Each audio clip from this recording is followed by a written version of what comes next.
La charla de hoy la va a ofrecer Paco Capella. Paco Capella pues es el director, el encargado del apartado de ciencia, filosofía y ética del Instituto Juan de Mariana. Y bueno, nos va a dar una charla. Paco siempre tiene pues el interés muy bien traído de que pues el liberalismo no se quede solo en la economía o en una concepción muy cerrada de la política, ¿no? Y también quiere extender pues el análisis social a otros campos tan fundamentales como la biología, como la teoría de la evolución, como el surgimiento espontáneo de la moralidad, no algo muy hayekiano, pero que por desgracia se está perdiendo y no todos los austríacos ni todos los liberales lo están analizando con la profundidad que merece el tema. Y bueno, no sé muy bien de qué va a hablar Paco, pero en estas líneas nos lo comentará. Ya sabéis que, para quienes hayáis asistido, a Paco le gusta hacer las conferencias bastante interactivas, preguntando y contestando al público. Hoy, por cuestiones también de streaming, de micrófonos y demás, vamos a limitar un poco este formato. No es que no se vaya a realizar, pero no tan inextenso como otras ocasiones. Y luego, en todo caso, tanto los que estéis aquí físicamente como, esto lo comento sobre todo para los que nos siguen por internet, habrá turno de preguntas. Por tanto, ir preparando las preguntas o las dudas que os vayan surgiendo a lo largo de la conferencia. Y sin más, pues ya os dejo con Francisco Capella, Paco Capella. Bueno, muchas gracias, Juan Ramón. Espero que se oiga, que no fracase el micrófono como ha fallado alguna vez. Lo de la interactividad. Normalmente se dice que al dar una charla, o a menudo te recomiendan que cuando das una charla insistas en 3 ideas y no pretendas que la gente tiene más capacidad de asimilar o de que le interesen las cosas. Yo lo siento, pero voy a hacer todo lo contrario. Os voy a contar millones de cosas. Si hay algo, porque es la única manera de poder integrarlo todo, porque quiero integrarlo todo. Quiero, incluso empezando un poquito por la física, rápidamente ir a la biología, ver cómo la biología implica ya la idea de acción. Muchos me imagino que sois simpatizantes de la Escuela Austriaca de Economía. Entonces, la Escuela Austriaca de Economía, el libro más famoso de Mises es La acción humana. Estamos hablando siempre de la acción e insistimos en que la acción es intencional. Os quiero mostrar cómo encaja la intencionalidad con la vida en general, para que se vea que es algo natural, que emerge naturalmente en los seres vivos con sistemas cognitivos más sofisticados. Y también nos suele interesar el tema ético, el tema de la filosofía moral, cuando defendemos la libertad, la propiedad privada, pues ¿por qué lo hacemos? Decimos que no basta los análisis de eficiencia de los economistas, sino que hay que ir más allá. Pues también os quiero contar cómo la moralidad surge de la evolución biológica. Entonces, vamos a tratar muchas cosas. Si queréis hacer una pregunta rápida o algún comentario rápido, pues que no sean intervenciones largas, rollos. Si no tenéis el micrófono, yo lo repito rápidamente para los que están en casa, ¿vale? Suelo empezar estas charlas definiendo qué es la vida. Y supongo que muchos habéis oído a algún comentarista alguna vez decir, bueno, la vida es algo muy misterioso, no la podemos definir, o es algo inabarcable. Yo digo que todo eso, con perdón, son patrañas. La vida se define con 3 palabras. Y las 3 palabras son agentes, autónomos, autopoyéticos. Si esto es difícil de recordar, este verano se me ocurrió que podéis acordaros de mi amigo Agapito. Agapito, agente autónomo, autopoyético, pues pito, agente, autónomo, autopoyético. Y toda la charla va a ir de desarrollar estas 3 ideas. Autopoiesis es un término ideado por Humberto Maturana y Francisco Varela, que eran biólogos teóricos chilenos, y significa simplemente autocreación o automantenimiento. Autocreación, no penséis que es algo que no existe nada y de repente se autocrea y crea algo. No quiere decir eso. Quiere decir que los sistemas vivos son sistemas que tienen partes que están interaccionando entre sí, y la actividad de esas partes consiste en construirse a sí mismas, en construir otras partes. Tienes una célula viva nunca o prácticamente nunca, cuando están, digamos, en hibernación o en estados así más pasivos, pero eso es lo raro, lo normal es que estén activos, lo que está haciendo es teniendo reacciones de metabolismo, se llaman anabolismo y catabolismo, están construyendo componentes y destruyendo otros. Hay una red de reacciones químicas que, ¿qué es lo que hace esa red? Construirse a sí misma. mantenerse. Es decir, es un sistema curioso. Esta mesa, por ejemplo, o esas sillas, no son sistemas vivos y tampoco son sistemas dinámicos, no hacen nada o no tienen una actividad de construirse a sí mismos. Fijaos que la idea de autocreación no implica reproducción en el sentido de hacer copias de ti mismo, de que una célula se divida en dos o suelte una pequeña gema y salga otra. Inicialmente no hay que llegar a eso. Basta con que un sistema se automantenga por su propia dinámica. Entonces, aquí quiero que veáis una cosa que es curioso, aunque voy a insistir luego con la idea de agencia. El ser de un ser vivo es lo que hace.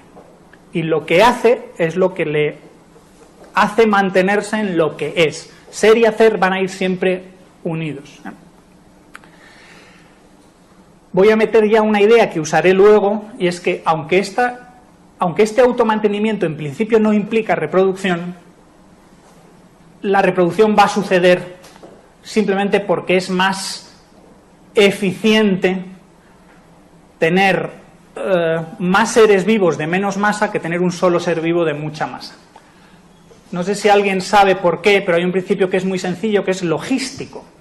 Y es que vamos a suponer que la célula es una esfera, como se suele hacer las típicas simplificaciones de física, ¿no? Pero las células es que muchas son esféricas, y si no son esféricas son cilíndricas, que tienen más o menos las mismas ideas se aplican. Una esfera, cuando crece, su superficie crece como el cuadrado del radio, y sin embargo el volumen crece como el cubo.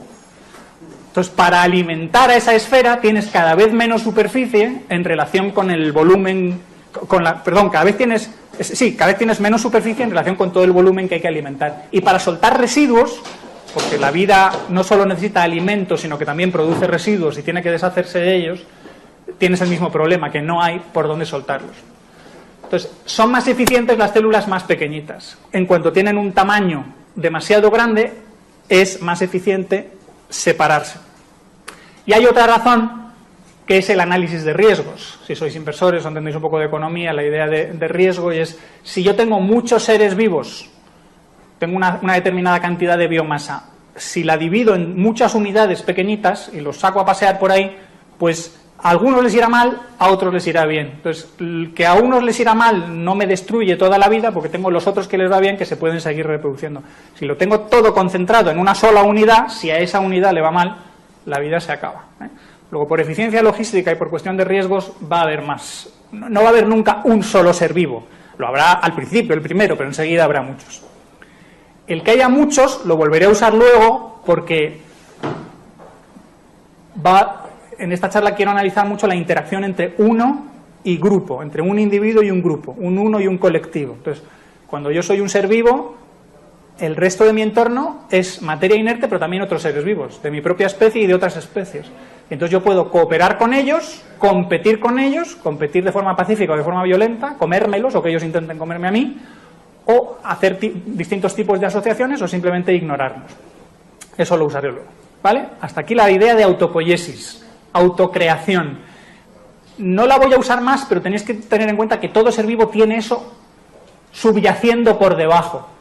Maturana Varela siempre dice que el estado de autopoiesis hay que mantenerlo. Las condiciones de autopoiesis tienen que estar ahí para que el organismo sea viable. Lo que pasa es que los organismos no hacen solo eso. Obviamente nosotros no solo nos reproducimos y nos automantenemos, sino que construimos ropa, construimos edificios, hacemos cantidad de cosas más. No solo nosotros, sino el resto de los seres vivos también en distinta escala. Queda la parte de agente y autónomo. La idea de agente autónomo, con esas dos palabras, la desarrolla un biólogo también teórico que se llama Stuart Kauffman. Y voy a separar la idea de agencia de la agencia de autonomía, de la idea de autonomía. Acción, que esto es triste que no se explica a los economistas, y yo creo que se lo deberían contar para que vean que lo que estudian no está es física, lo que pasa es que llevado varios niveles de sofisticación más arriba. Acción es realizar trabajo, es hacer algo, es tener algún efecto sobre el mundo. Pero no es simplemente la interacción que tiene un planeta sobre otro, que dice, como yo estoy aquí el Sol, tú eres la Tierra, interactúo contigo y cambio tu órbita, produzco una aceleración. La acción es algo más complicado, que surge en sistemas con muchas partículas y que son capaces de realizar ciclos termodinámicos. Entonces es un tipo de interacción compleja. La acción es la capacidad de realizar trabajo, y trabajo en física se describe, se define como fuerza por distancia, mediante la liberación restringida de energía. Entonces yo necesito energía, por eso todos los seres vivos necesitan comer, o necesitan alguna fuente de energía, porque tienen que acumular, acaparar esa energía y luego liberarla de alguna manera, como la libera un motor de explosión. Un motor de explosión, cuando suelta la bujía, ¡pum!, causa la combustión del combustible dentro del pistón y la energía se libera, pero no se libera de cualquier manera, sino que hay una dirección en la cual la energía tiende a fluir, en las demás el pistón no le deja, porque es rígido. Eso es lo que se quiere decir con liberación restringida de energía. Todo sistema que realice trabajo tiene una estructura tal que la energía no puede ir hacia cualquier lado, sino que tiene que ir hacia una dirección determinada y así tiene un efecto, porque si no sería como una bomba que no tiene un efecto, digamos, constructivo, que no es controlable, ¿vale? Luego, todo agente es dinámico, hace algo en ese sentido, ¿eh? ¿Cómo conectamos esto con lo de autopoiesis? Pues autopoiesis, os acordáis que lo que hace el sistema es reproducirse a sí mismo, ¿vale? Pues la acción más básica del organismo es reproducirse a sí mismo. Las reacciones de reproducción, muchas de ellas son, pues se llama endotérmicas, o ahora se dice endergónicas, que requieren energía, requieren que se realice trabajo, que otra parte del sistema realice trabajo para construirlas, ¿vale? ¿Y qué significa la autonomía? Agentes autónomos autopoiéticos. Autonomía la voy a usar en dos sentidos, la palabra. Y es que el sistema trabaja para sí mismo, que es autónomo, quiere decir que no es heterónomo, no depende de la voluntad de otro o de los intereses de otro, no hay otro que le controla. ¿Qué agente, por ejemplo, hay heterónomo? Una lavadora, o un fregaplatos, o cualquier utensilio que otra persona o otro agente usa y lo apaga y lo controla cuando quiere. La lavadora no trabaja por su propio... No hace la colada para sí misma, ¿no? Ni se reconstruye a sí misma, no es un agente autopoiético, pero es un agente. Luego, que lo hace, la idea de autonomía, que lo hace para sí mismo y que tiene un sistema de control propio. Entonces, ¿qué es un sistema de control? Es parte del agente, que vamos a ver enseguida que esa parte del agente es en realidad otro agente, que le dice qué es lo que tiene que hacer. En qué momento dices, ahora te enciendes, ahora te apagas, ahora vas muy despacio, ahora vas muy deprisa, ahora te mueves a la izquierda, ahora te mueves hacia la derecha. En un animal va a ser lo que se suele decir que son las 5 Fs. Fight, luchar; flee, huir; freeze, congelarse; feed, alimentarse; y reproduce, que es reproducirse. Os habéis notado que esa F no la he dicho. El sistema de control no es el que hace todas esas cosas, porque los que lo hacen son, digamos, los músculos. Pero el sistema de control es el que decide qué hacer en cada momento. Es como el directivo y el currito. ¿Vale? Aquí hay que meter ya la idea de evolución. El sistema de control, que originalmente puede ser todo lo sencillo que queramos, va a ir evolucionando para hacerse cada vez más complicado y cada vez más complejo, más sofisticado, hasta que produce los sistemas de control más sofisticados que hay, que son los cerebros de los seres humanos. Son sistemas de control de un organismo hasta ahora los más capaces que conocemos, porque además no solo somos capaces de usar nuestro propio sistema de control, sino que ampliamos su capacidad mediante memorias y procesadores externos, como son los ordenadores ahora. ¿Por qué sucede la evolución? La evolución es un proceso de cambio en colectivos de reproductores. Esta es la definición un poco más abstracta. Yo necesito tener entidades que se reproduzcan y como esa reproducción no va a ser nunca perfecta, los seres vivos son organismos muy complicados. Aunque yo os he dicho desde el principio, la idea de autopoiesis es que tú te mantienes a ti mismo, a veces ese mantenimiento no es completamente fiel. Es decir, no te reconstruyes exactamente igual, sino que te vas reconstruyendo pues poco a poco. Te vas pareciendo a ti mismo en la medida en que te vas reconstruyendo, pero esa reproducción no es exacta.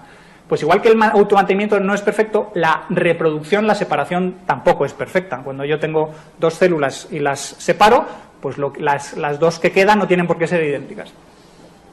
Aquí ni siquiera he metido todavía el material genético. El material genético lo voy a meter luego, pero puede haber evolución, aunque es más complicado, sin material genético.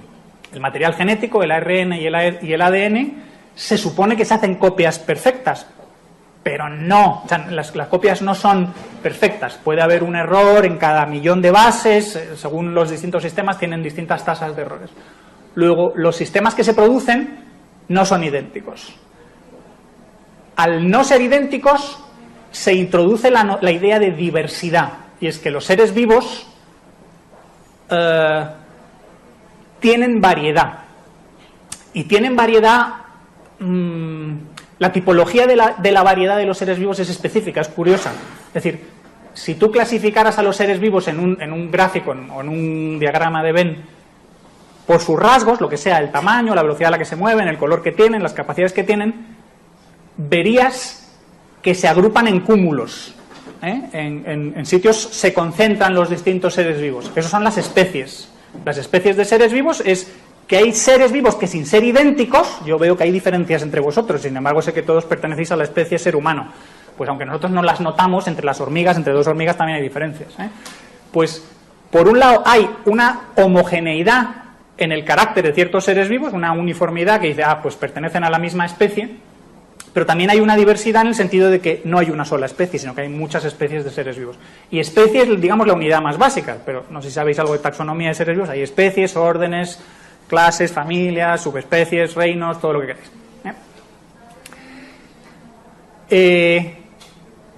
La evolución tiende a producir complejidad y tiende a producir características que funcionan cada vez mejor porque hay uno de sus mecanismos que se llama selección natural, que es el que estudió Darwin, que es que dice simplemente que entre las variantes que hay, las que mejor funcionen, por definición de mejor funcionar, son las que tienden a sobrevivir más tiempo. Al sobrevivir más tiempo son las que ves más, son las que hay. Y además, como sobreviven más tiempo, tienen más capacidad de reproducirse. Luego generarán más copias lo más parecidas a sí mismas. Se dice que tienen más éxito evolutivo las especies que son más longevas, en el sentido de que cada individuo vive más, que son más fecundas, en el sentido de que tienen más hijos, y también que su reproducción es más fiel, porque si yo soy una A y no me reproduzco, sino que produzco Bs, pues cada vez habrá más Bs, pero no más As. Entonces la reproducción tiene que ser fiel. Parece que como no puede ser siempre completamente fiel, hay evolución, ¿vale? Todo esto supongo que me vais creyendo o confiando en esto. Fijaos que todo lo que os cuento es a un nivel de abstracción bastante alto para que la gente entienda esto. Intento hacer una visión casi apodíctica o a priori de todos estos temas, como muchos austríacos hacen un análisis simplemente abstracto de la acción humana. Gente que le cuesta creerse la teoría de la evolución, y digo, es que si, aunque no tengas ninguna evidencia histórica ni biológica, la evolución tiene que suceder desde el punto de vista, desde el momento en que tienes reproductores, es que no puede no suceder. Vale, entonces, ¿por qué seguimos? Sí, volvemos a la idea de un agente que va yendo evolucionando. Voy a empezar con un agente individual y voy a ver cómo puede hacerse cada vez más potente y más capaz de sobrevivir.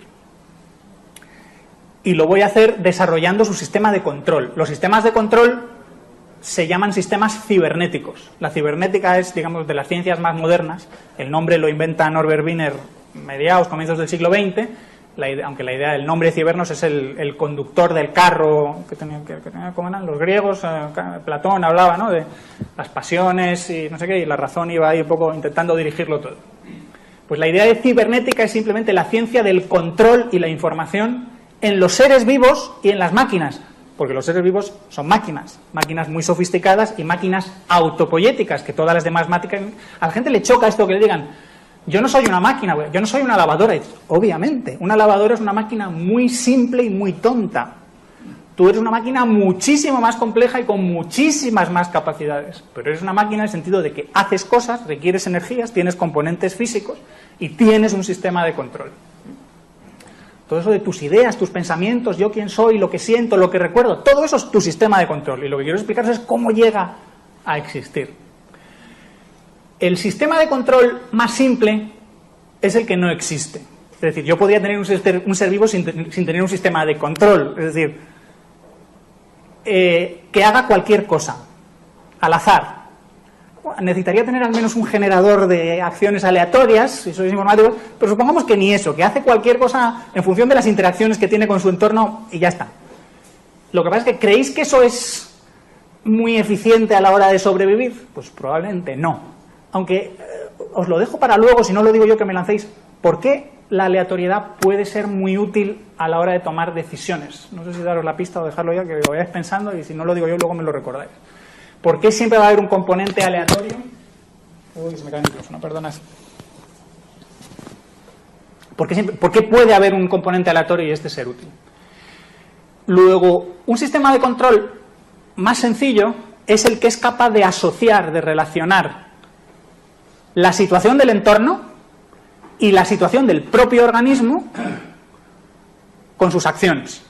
Es decir, que sus acciones no sean al azar, que según qué haya en el entorno y según en qué estado esté el organismo, insisto siempre también en lo de según qué estado el organismo, porque normalmente se dice, según las circunstancias, a ver qué haces. Sí, pero las circunstancias no solo es lo fuera, sino yo.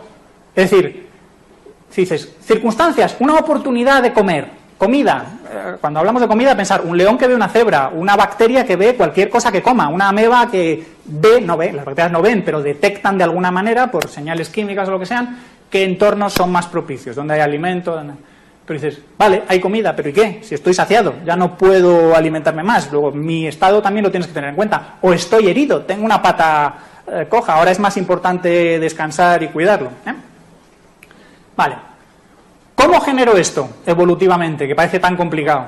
Al azar, como casi todo pasa en la evolución. La evolución tiene dos componentes. Uno azaroso, bueno, tiene varios, pero lo que quiero decir es que en la evolución hay azar y necesidad, hay azar y hay determinismo.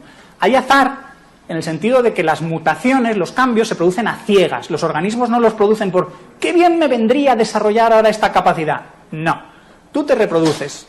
Tú no tienes esa capacidad, pero tus descendientes, si tú al reproducirte resulta que la tienen, porque el cambio es beneficioso para ellos, pues vale. Pero esos cambios, el que tú los necesites, no hace que se produzcan más.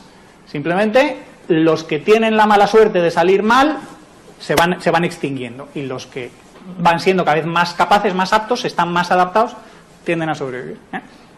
Luego yo podría tener un organismo que dice...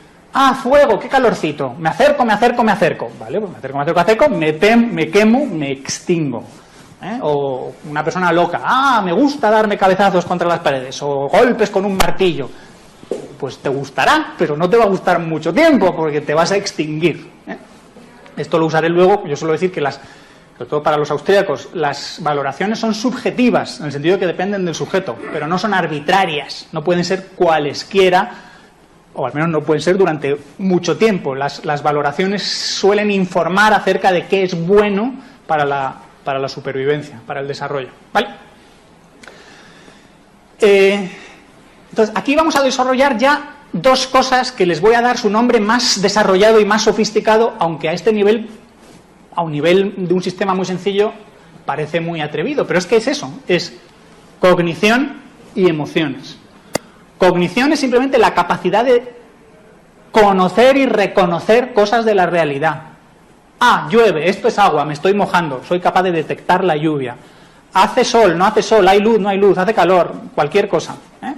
A nivel sencillo, hay una concentración química, la detecto, no la detecto. Esto es ácido, esto es básico. Luego, cosas más complicadas, eso es un león, eso es una hiena, eso es una jirafa. Es lo mismo, ¿eh? Un león es simplemente un conjunto de características que lo que pasa es que van juntas, pero que tú las tienes que haber percibido y haber reconocido porque tienes un detector de patrones en el cerebro y salta, plin. Como la película Terminator, cuando vas clasificando, pues el cerebro está haciendo eso constantemente. Lo que pasa es que lo hace tan bien y lo hace tan de forma automática que dice, pues sí, lo está haciendo. Lo que pasa es que es la parte subconsciente, simplemente te da los resultados. Y aparte de la cognición, necesitas tener algo que podemos llamar emociones, o valoraciones, o preferencias, y es, no te da igual, detectas las cosas y le añades en la base de datos de lo que has detectado esto bueno, esto nos acercamos, o al revés, esto malo, esto evitarlo, nos alejamos. La idea de bien y mal ya está ahí desde el principio en el sistema de control de la vida, en el sentido de lo bueno es aquello a lo que debemos acercarnos, aquello o nos comemos, o es nuestro amigo, o son las condiciones en las que queremos estar. Lo malo, todo lo contrario. Insisto, ¿cómo lo hemos producido? Por prueba y error. Simplemente las variantes las combinaciones que no funcionaron se fueron extinguiendo.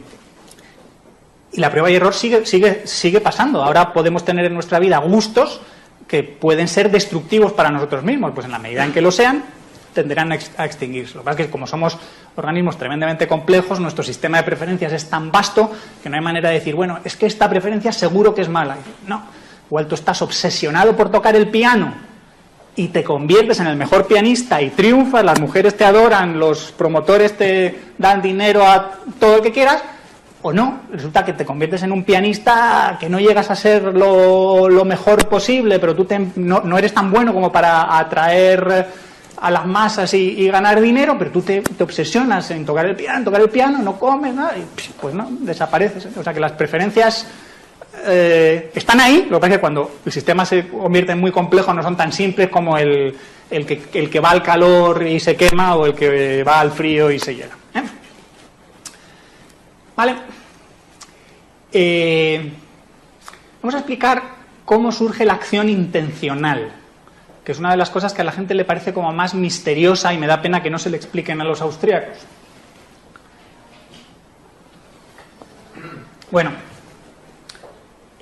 no os he explicado, aunque lo entendemos, lo sabemos, que cuando hay distintos organismos, pues los organismos, la vida es cruel, muchos de ellos se comen unos a otros. Digo muchos porque no todos. Hay organismos que son lo que se llama autótrofos, son capaces de generar su propio alimento o de obtener sus propias fuentes de energía a través del mundo inorgánico. Lo típico que sabe todo el mundo es la fotosíntesis, pero la fotosíntesis es un fenómeno que evolutivamente es tardío. La vida original probablemente usaba energía química, simplemente de reacciones, del azufre, de fósforo, de otro tipo de redes metabólicas. Pero vamos, a lo que voy es, yo estoy en el mundo y en el mundo hay oportunidades y amenazas. Otros organismos que me puedo comer, cuando me reproduzco sexualmente, que hablaremos luego, pues que me puedo emparejar con ellos, o si quiero agruparme en una especie de tribu, o clan, o grupo, o al revés, otros que son enemigos y me pueden comer a mí, o me amenazan, o son venenosos, cualquier cosa. Entonces, un biólogo que se llama Robert Rosen decía, él definía la vida de otra manera, que a mí me parece imperfecta en el sentido de que es lo que viene ahora, antes hay que haber dicho todo lo anterior. Y es que los seres vivos son sistemas anticipativos, en el sentido de que, es que él lo que quería era contrastar con la idea de que la física y la mecánica es simplemente reactiva. Lo que está pasando en el presente es lo que determina cómo se mueven los astros, cómo se mueven qué reacciones químicas hay y tal, mientras que los seres vivos, él dice, pero los seres vivos tienen en cuenta el futuro, y el futuro les afecta. A mí estas frases me dan mucho miedo, primero porque tal y como están expresadas son falsas. El futuro, la causalidad, en la medida en que existe, que en mecánica cuántica no siempre existe, siempre va de atrás adelante, del pasado hacia el presente y del presente hacia el futuro. Los seres vivos no es que el futuro les afecte, pero sí son capaces de construir modelos dentro de su sistema cibernético, que le voy a llamar sistema cognitivo, todo el sistema de cognición y emociones le voy a llamar sistema cognitivo. Son capaces de representar la realidad para no solo tener reacciones, como la que hemos pasado de la aleatoriedad a las reacciones. Pues ahora voy a ir un paso más adelante, de la reacción a la preacción. La preacción consiste en... Bueno, la reacción consiste en me mojo, no quiero mojarme, me voy, me pongo a cubierto. La preacción es hay nubes, humedad, temperatura, va a llover, o saco el paraguas o no voy por ahí. La preacción es simplemente aquello que vas haciendo no por el estado presente de la realidad, sino por donde tu capacidad te dice que la realidad va a ir en el futuro. Luego ya estás usando la idea de anticipar. Igual que la cebra no espera a que el león le esté mordiendo ya la yugular para decir, ¡ay, tendría que haberme movido! No, pues es preactiva, predice lo que va a pasar porque va mirando dónde está el león y si se acerca, si está con hambre, si va por ella o si va por otra. Luego los animales, los organismos van desarrollando capacidades predictivas. Y esto, aunque les duela a los austríacos que dicen que el conocimiento en general, o al menos la ciencia económica, explica pero no predice, porque claro, ven que los neoclásicos hacen todas esas predicciones numéricas abusivas. Dices, el conocimiento, si no es predictivo a nivel básico, no sirve de nada. Es decir, tú puedes tener todas las explicaciones que quieras, que si no tienen algún tipo de aplicación en la realidad, son como si quieres tener una biblioteca ahí gigantesca que nunca usas y que lo único que hace es ocupar espacio.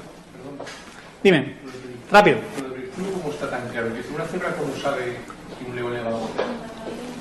¿Por qué? Una cebra, ¿cómo sabe que le va a matar un león? Me pregunta aquí Pablo que cómo sabe que una cebra que un león le va a morder. Pues normalmente los seres vivos, cuando ven a un objeto acercarse hacia ellos, dicen, esto podría ser casualidad, ¿no? Podría ser que este objeto sea una piedra. ¿Es una piedra? No.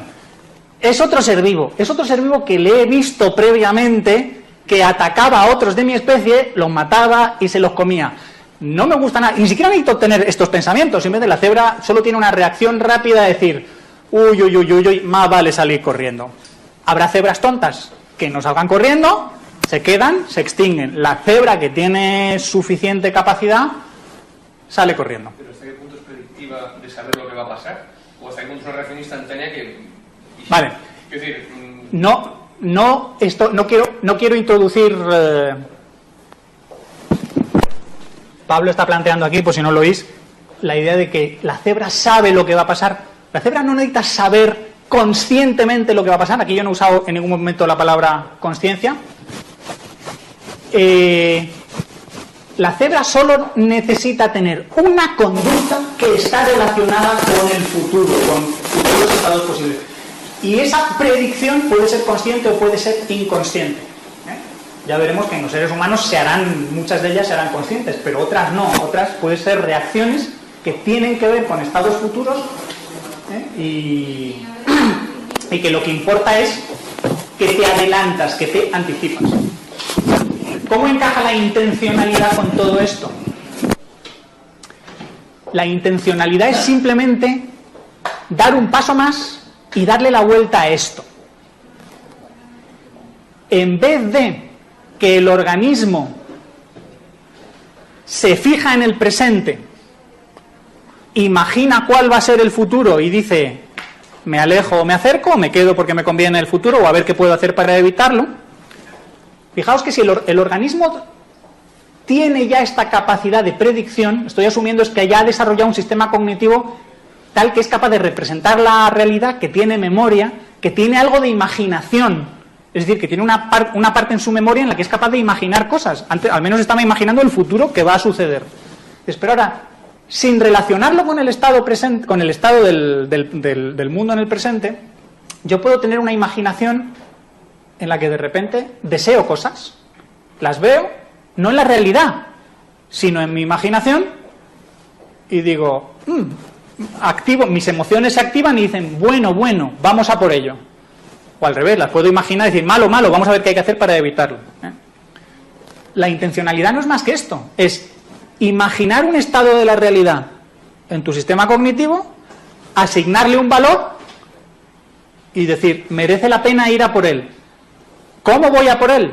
Como yo ya tengo un conocimiento de la realidad acerca de qué acciones, qué estructura de acciones me llevan a eso.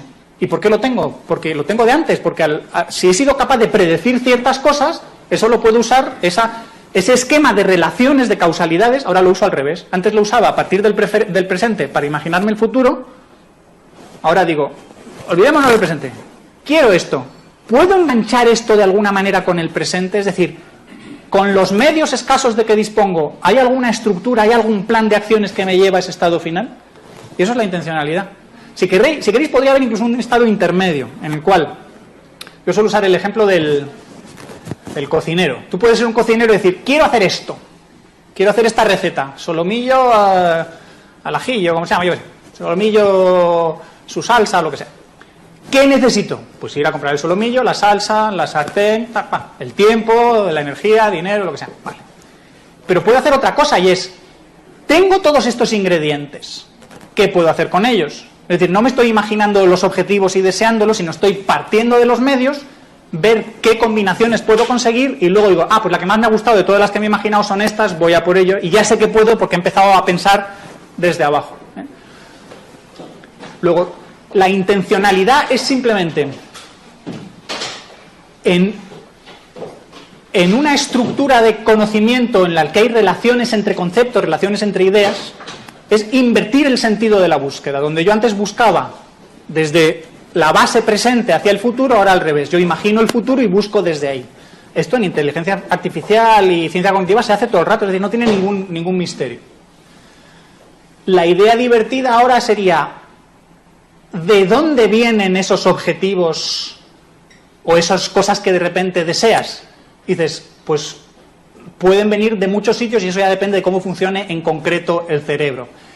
Por ejemplo, cuando tengas hambre, tu cuerpo tendrá sensores que digan niveles de glucosa bajos. Decirle al cerebro que haga el favor de pensar y desear en comida. Luego tendrás una sensación de hambre y que te llevará a recordar el pastel de no sé qué, o la ensaladilla que hacía tu mamá, o el filete que tienes en la nevera, y lo deseas y vas a por él. Vale, pues ya explicada la intencionalidad para ver que no es ningún misterio. Mises hay momentos en los que en la acción humana dice, la intencionalidad probablemente tenga algo que ver o pueda ser explicable biológicamente. Es que no existe otra explicación. O sea, la gente que piensa en plan espiritual, bueno, las intenciones, los deseos vienen a la cabeza, pero no sabemos cómo. Son como algo mágico, el alma los va produciendo por ahí. No, las intenciones son objetivos que partes de tu sistema cognitivo consiguen poner en la casilla de a conseguir. Hay un científico cognitivo, también filósofo, que se llama Marvin Minsky, que tiene un libro que se llama La sociedad de la mente. Y aprovecho esto ya para meterme, ya he evolucionado un individuo, ahora voy a evolucionar grupos. Que dice que la mente no es una única cosa, sino que la mente es una sociedad de agentes. En el sentido de que la mente tiene muchísimos subagentes o submentes más tontitas especializadas en distintas tareas. Y que esos agentes son como una sociedad de individuos que hacen sus cosas y a veces cooperan, a veces compiten, a veces producen todos un mismo resultado y dicen sí, hagamos esto, a veces no, a veces se ponen de acuerdo, a veces no. Cuando vemos en las típicas películas el angelito y el demonio que se ponen aquí, pues eso es totalmente cierto, solo que es demasiado simple porque ahí solo hay dos. Y normalmente en las discusiones que hay en tu cerebro son más como la de la película de Woody Allen, de todo lo que usted quiso saber sobre el sexo, que si no lo habéis visto, vedla, cuando aparece el cuerpo humano representado por agentes. Hay agentes en todas partes, y los que están en el cerebro discuten entre sí. ¿Qué hacemos ahora? ¿Nos tenemos que ligar a esta mujer? ¿Cómo nos la ligamos? ¿Ahora vamos a tener sexo? ¿No vamos a tener sexo? ¿Nos preparamos? Son agentes simplemente discutiendo entre sí y al final generan la conducta. Voy a volver para atrás. Ya que hemos llegado a la sociedad de la mente, que es un poco el final del trayecto, ahora voy a ver los contenidos que tiene la sociedad de la mente. ¿Por qué la mente es una sociedad? Es que no puede ser otra cosa, no tiene sentido que sea un solo agente, sino que tiene que ser muchos. Y cómo eso surge a partir de que no hay un solo agente en el mundo, sino que hay muchos. Vale. Habíamos dicho lo de que por reproducción no va a haber solo un agente vivo, sino que voy a tener muchos, y que cuando son varios, pues eso, puede ser o indiferente, un escarabajo pasa por ahí, una hormiga pasa por ahí, ni se saludan, les da igual, no sé. Pero resulta que eres comida para el otro, entonces ten cuidado, porque si tiene hambre y está por la labor, te va a atacar. Lo de ser comida para otro o lo de ser una oportunidad o un peligro para otro puede estar relacionado con que el otro agente sea de tu misma especie o no.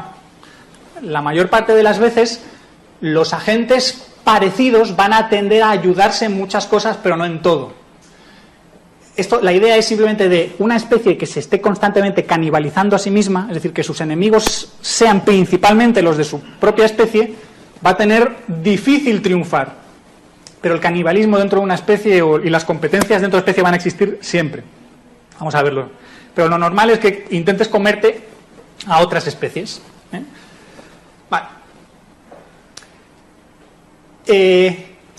Una cosa que los austríacos suelen decir y los liberales es que ¿por qué existe la sociedad? ¿Por qué existen los grupos, los colectivos? ¿O por qué nos relacionamos unos con otros en vez de ir cada uno a su bola? Y van corriendo en plan hiperracional, porque saben un poquito de biología, con perdón, y dicen, porque percibimos que comerciar es bueno, que el intercambio, la división del trabajo y nos viene mejor. Y dices, bueno, pero esto es como el final de la historia. En biología hay un comienzo mucho más cruel, no sé si decir interesante o completo. Esa idea, la idea de la división de trabajo y el intercambio va a estar siempre ahí. Pero a nivel más básico hay una idea que es más potente y es tan simple como que la unión hace la fuerza. Es decir, no hace falta que te especialices en nada, simplemente júntate con otros que son como tú y pelead juntos contra otros. Es decir, a la hora de ir y matarse con otros para intentar comérselos o que ellos te coman a ti, más vale ser muchos, porque si eres solo uno, te van a merendar. Esto es tan curioso que a veces ni siquiera hace falta hacer nada y juntarse es positivo.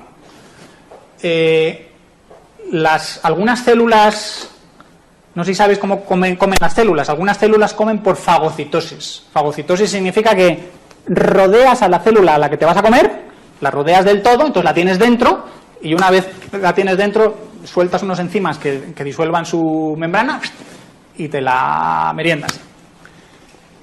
¿Cómo podrías evitar ser fagocitado? Creciendo, siendo muy grande, siendo tan grande que es que no te pueden abarcar, porque la comida no empieza, la otra célula no empieza a comerte hasta que has conseguido rodearla. Luego, hay biólogos que piensan que el origen de la multicelularidad puede haber estado en esto.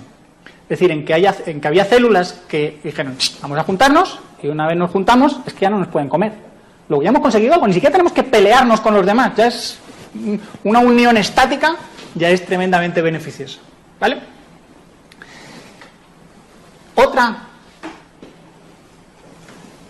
Otra razón por la que la unión hace la fuerza, que está relacionada con esta, es la seguridad. En realidad esta razón también es seguridad. Es decir, la razón que dan los economistas es típicamente eficiencia. Yo les digo, vale, pero antes de la eficiencia hay que seguir vivo. Y entonces es bastante más importante a nivel biológico la seguridad. Entonces, la primera que he visto es la seguridad de los números para pelearse con otros o simplemente eso, que no te coman. Dime. Pero también puede ser eficiencia en la seguridad. Ah, también, obviamente, sí. Lo que estoy poniendo énfasis en esto para contrarrestar un poco lo que siempre se cuenta la historia como vamos a intercambiar y mercado. Y dices, pero si es que las células no tienen mercado de nadie. Además es que ves que originalmente no se juntan por eso. Aunque ahora vamos a ver que también, vamos a ver qué ejemplos hay de grupos que se juntan por cosas que son diferentes y se complementan y entonces como que comercian o interaccionan de forma complementaria. Pero otros simplemente se juntan para ser muchos. Y más que los demás. La idea de seguridad es, de nuevo, distribución de riesgos, pero en este caso en el tiempo,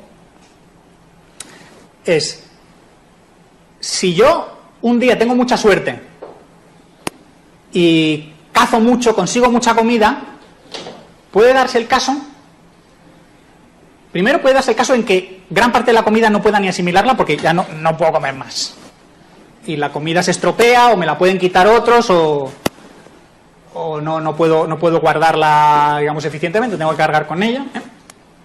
Luego, yo voy a tener siempre un límite a cuánta energía tengo, digamos, almacenada.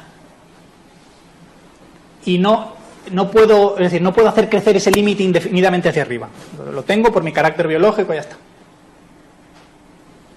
Pero si acumulo una serie de días o tiempo, lo que sea, horas, de mala suerte de no conseguir comida, va a llegar un momento en que si mi organismo no tiene la suficiente energía para seguir funcionando, volvemos a la idea de autopoiesis, me muero. Y la muerte tiene una característica muy puñetera. ¿Alguien sabe cuál es? ¿Qué es la muerte? Irreversible. La muerte le da igual, además es irreversible y no hay compensaciones, ¿no? Estoy muriendo, pero hombre, en realidad, tenme en cuenta que en su momento tuve como más energía de la que necesitaba. A la realidad esto le da igual, en este momento no cumple los requisitos, ¡ping!, pierdes. Un sistema de seguridad sería compensar estas fluctuaciones. Como no las puedes compensar contigo mismo, es decir, tu yo presente y tu yo futuro tienen una cierta compensación, pero limitada, con otro. Y ese otro es el principio de hoy por ti, mañana por mí. Es decir, yo hoy cazo y me sobra, o no me sobra, pero ya estoy más o menos a un nivel que estoy tranquilo, y veo a otro que está en un nivel complicado, a un coste muy pequeño para mí, yo puedo darle un beneficio muy grande a él. Intercambiamos, o en este caso no intercambio, sino que le hago un regalo, le doy comida, o le doy ayuda, le doy protección, le doy lo que sea. Naturalmente, la idea ahora se trata de no ser idiota, de no hacer esto tú siempre, te va bien, y lo haces a los demás, y de repente cuando te va mal, nadie se acerca a echarte una mano. Si haces esto, quedas muy bien, la gente construirá catedrales o harán estatuas o cantarán poemas por ti, pero tú ya no existirás. Hace falta un altruismo inteligente, en el sentido de que tú te fijas en el otro con la condición de que el otro se fije en ti. Luego, ¿entendéis esta idea de compensación de las fluctuaciones? No solo va con cosas de comida, sino, por ejemplo, tienes un accidente. Si tienes un accidente y no puedes cazar, primero no puedes comer, además otros te pueden comer a ti porque no puedes salir corriendo. Si tienes un amigo que te lleva en hombros o te protege eso, pues mucho mejor. Perdona. Dime. Lo has llamado altruismo inteligente. Sí. ¿No sería más correcto hablar de egoísmo ilustrado? Las dos maneras me valen, sí, es que son las dos cosas. La gente es la preservación del ser, el egoísmo, no el hacer el bien por los demás. El altruismo más bien es una consecuencia, ¿no? Estamos hablando aquí de que si le llamamos altruismo inteligente o egoísmo ilustrado, esas palabras como altruismo o egoísmo están tan cargadas un poco de connotaciones morales que primero de momento yo quiero ver, olvidémonos de juicios de valor, de me gusta, no me gusta, sino simplemente el que ayuda a otro y consigue que otro le ayude a él, es más probable que sobreviva, insisto, si lo hace de forma inteligente. Si te dedicas solo a ayudar a otros, es decir, tú a asumir costes constantemente y nunca nadie te ayuda a ti, independientemente de cómo te sientas, tus posibilidades de supervivencia son menores. Solo hay un caso en el que un organismo ayuda a otro a cambio de nada. ¿Cuál es?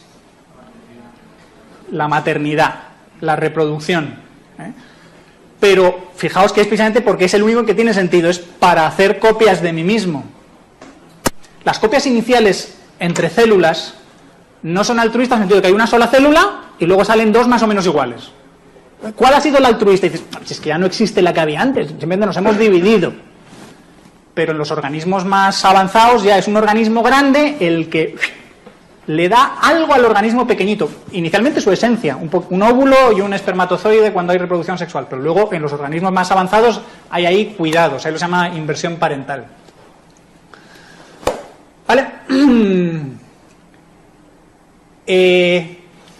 Todos estos procesos de asociación y de trabajo en grupo, que voy a seguir analizando luego al final de la conferencia para ver cómo llevan a la moralidad, tienen otro efecto curioso. Y tengo que volver a la idea de agente. Los agentes tienen la costumbre de asociarse. De nuevo, porque a menudo pueden hacer tareas complementarias que, estando juntos, son mucho más potentes y mucho más capaces de sobrevivir como equipo que separados. Luego, los agentes, por lo general, no son simples. Pasa el micrófono a Pablo. Los agentes tienden a ser complejos, compuestos. Normalmente un agente, la división más sencilla está entre, la que os he explicado al principio, entre sus músculos, si queremos llamarlo así, o sus efectores, y su sistema de control. Aunque su sistema de control también podemos decir que tiene la parte de su cerebro y sus sensores, su lengua, su piel, el gusto, el tacto, el oído, la vista, todo lo demás. Pero ahora vamos a ver cómo agentes complejos a la vez se pueden asociar unos a otros y van a dar lugar a un fenómeno más curioso, y es que de agentes que originalmente llevan vidas individuales se asocian tanto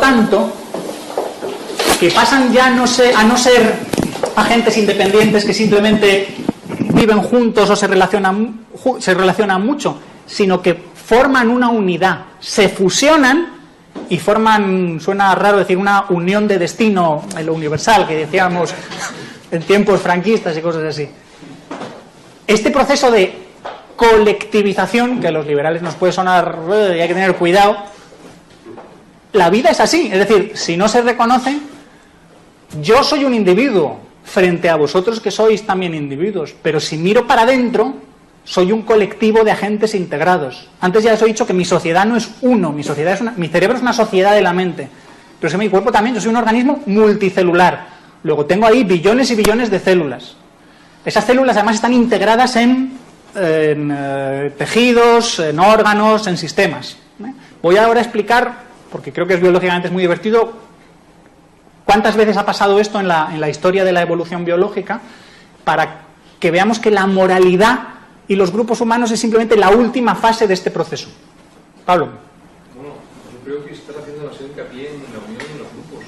Hay muchísimas especies que precisamente los agentes de esas especies no buscan los grupos, es más, los insectos, vemos las hormigas. ¿No está encendido el micrófono?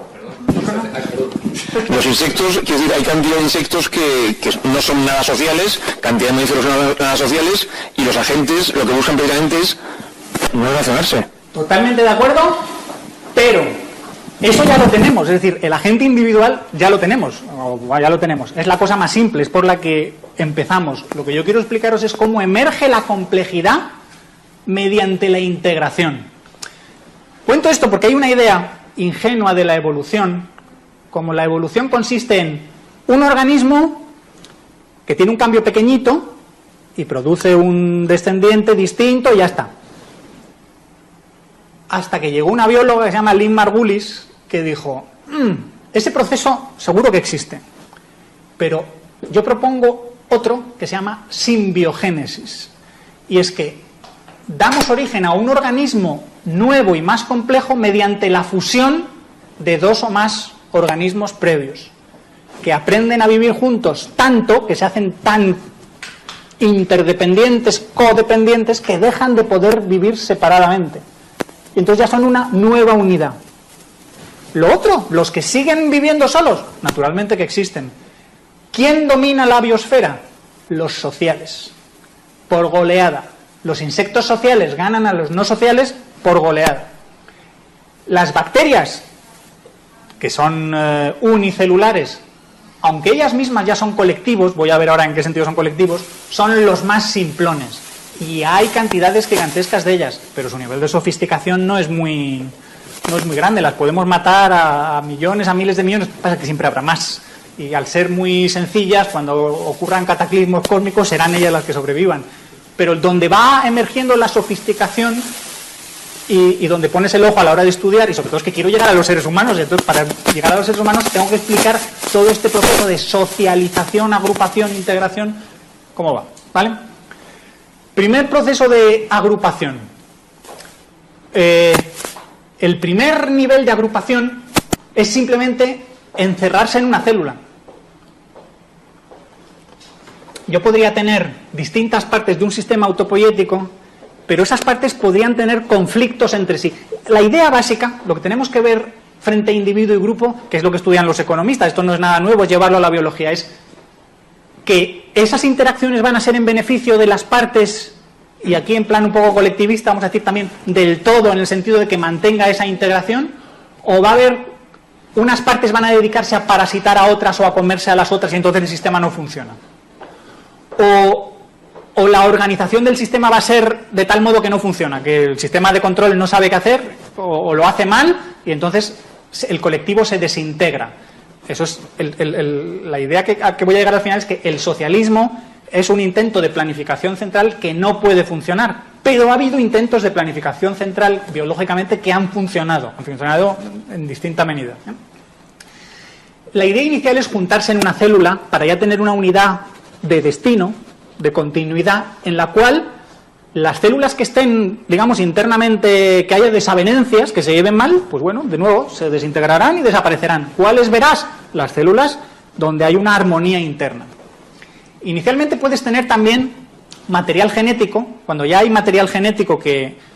El material genético que la gente se cree que es simplemente el guardián de la información, pero es eso, pero también es el estabilizador, el que le dice a la célula lo que es y lo que debe seguir siendo cada vez que haga copias, para que no tengamos A's que producen B's. Pero cuando yo tengo muchos genes, si los genes estuvieran sueltos, podría haber conflicto entre genes.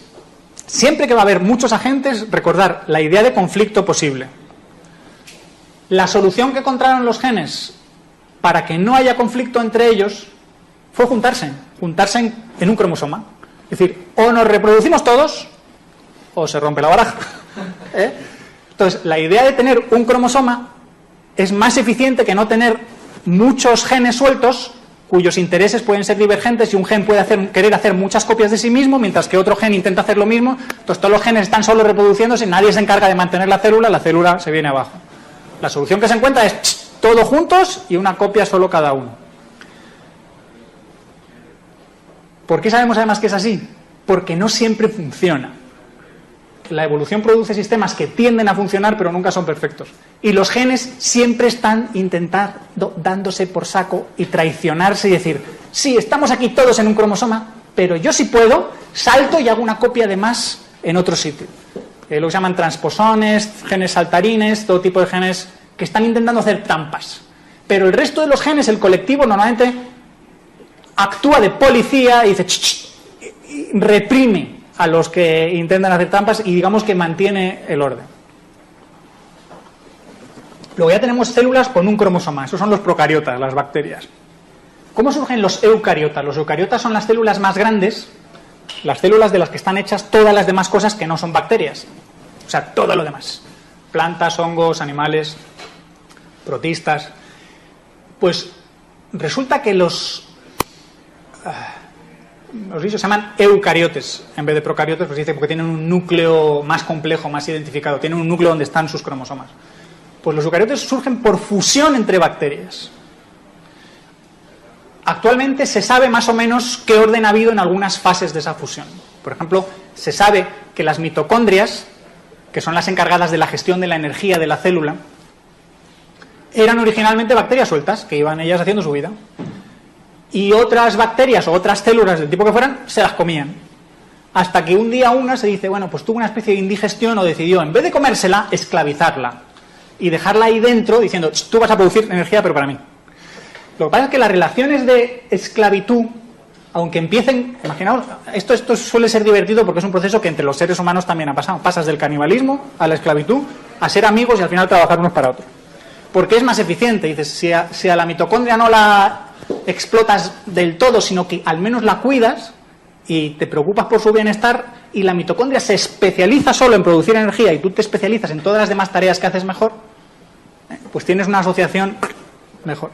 El principio fue violento y probablemente hubo muchas mitocondrias que murieron en el intento y se sacrificaron, pero llegó una, o las que fueran, que la fusión cuajó, ahí hubo un matrimonio feliz y ya se juntó, se hizo un organismo más complejo. Y de hecho, por ejemplo, las mitocondrias, su material genético original casi todo lo tienen cedido al núcleo, de nuevo, para que no haya conflicto entre materiales genéticos en partes distintos.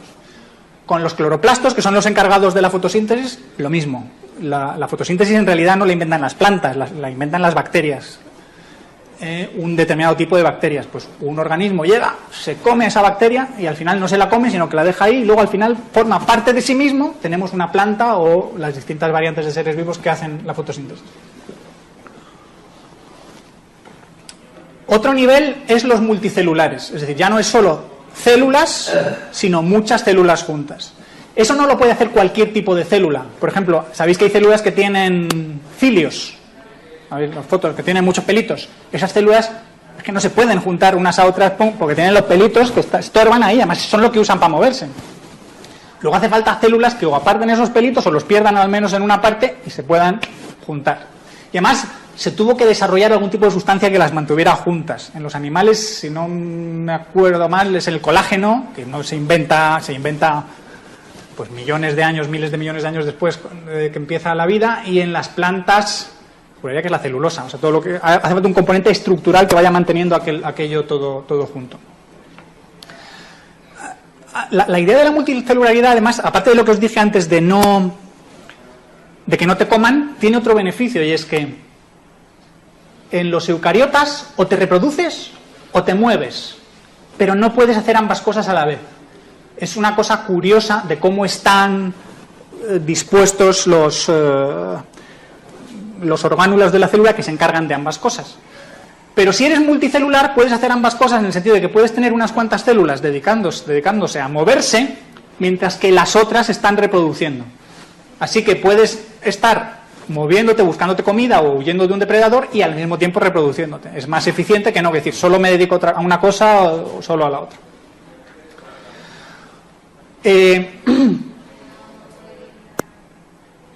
Cuando un agente tiene muchas partes, ahora vamos a ir a la idea de especialización.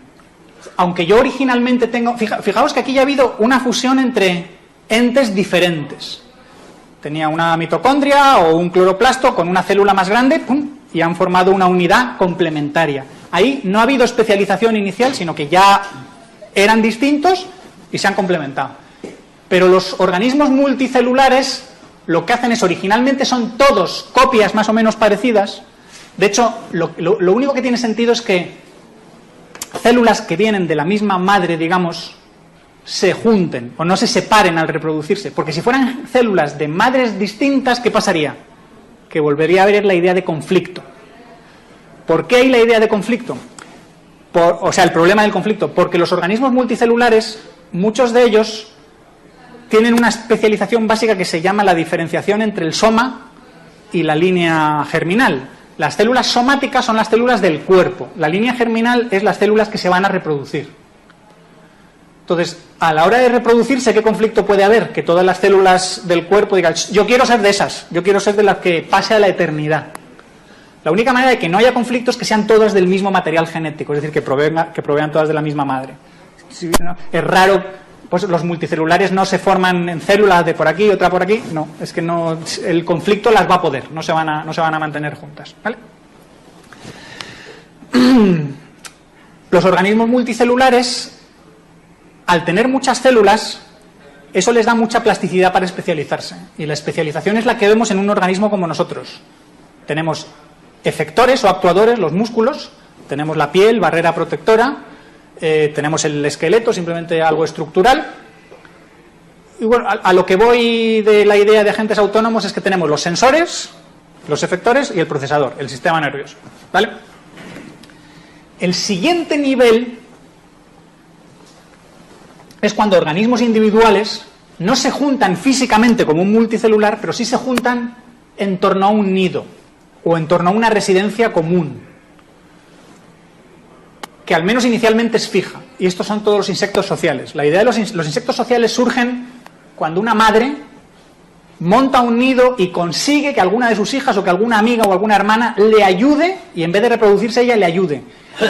Pero el nido sirve como inversión, capital fijo, que fija a un grupo y ya monta una unidad alrededor del nido. Y los insectos sociales son interesantísimos de estudiar. Edward Wilson es el biólogo que los ha estudiado más, y son fascinantes porque entiendes muchos de los problemas de la cooperación social mirando a los insectos. Los siguientes grupos interesantes son los grupos de primates. Hay grupos de animales que viven juntos, pero que su vida juntos no es que sea muy interesante, porque no se dedican a cooperar demasiado, sino que simplemente van con la manada y van donde hay pasto. Es decir, van juntos porque van siguiendo la comida. Eso no quiere decir que no desarrollen también mecanismos de liderazgo y ciertas relaciones de cooperación, pero la mayor parte de los herbívoros típicos simplemente van juntos. Es decir, los grupos que se dedican a hacer más cosas juntos es porque son depredadores, y los depredadores cazan juntos. Y cazar juntos ya no simplemente yo pasaba por aquí, sino vamos a coordinarnos y a ver cómo lo hacemos juntos. Pues los primates, muchos de ellos son omnívoros, pero también son depredadores y también se pelean unos con otros. Entonces lo típico es los grupos de chimpancés, grupos de gorilas. Lo que pasa es que los gorilas tienen una estructura distinta, porque hay macho alfa, voy acabando, y los seres humanos. Para vivir en grupo, ¿qué tienes que hacer? Pues como para cualquier cosa, querer y poder. ¿Qué es querer? Tener la preferencia de estar en grupo, tener las emociones que te digan, grupo, qué bien se está en grupo, ¿no? El escarabajo dirá, no, yo voy por mi cuenta, qué bien estoy solo, yo independiente. Y luego, si no se trata solo de estar juntos, sino de cooperar, el problema de cooperar es que no siempre funciona, en el sentido de, el típico dilema del prisionero o los gorrones, los freeriders. Sí, yo me junto con vosotros y digo que coopero, pero en realidad no lo hago. Esto puede pasar. Lo que pasa es que esos grupos que intenten, cuajar, no llegarán a cuajar. Un grupo, para que cuaje, necesita mecanismos que controlen que sus miembros cooperen y no hagan trampas o hagan las mínimas trampas posibles. Pues eso, cuando no hay todavía ni contratos, ni policía, ni constituciones, ni leyes, eso se consigue mediante sentimientos morales. Es decir, la evolución programa en ti ese deseo de estar juntos, el miedo a estar solo, y luego una serie de sentimientos que motivan que tu conducta sea cooperativa y no tramposa. Por ejemplo, que te avergüences cuando has hecho algo mal. Que tengas una conciencia de que te pueden pillar. Es decir, eso se suele decir, la conciencia es eso de que te avisa que alguien podría estar mirando. Tú te crees muy inteligente y crees que vas a ser el freerider perfecto y no te das cuenta de que no. Alguien te va a descubrir, vas a dejar alguna huella o algo, algún día vas a decir algo inconveniente y entonces se van a dar cuenta. Luego, más vale que no tengas esas conductas antisociales y lo mejor es si eso lo internalizas, si desde dentro ya lo sientes así. Luego, ¿de dónde viene todo el mundo de la moralidad? De eso. Son simplemente emociones que surgen naturalmente para cooperar en grupo. Y luego, hay que poder, significa, no vale cualquier cosa.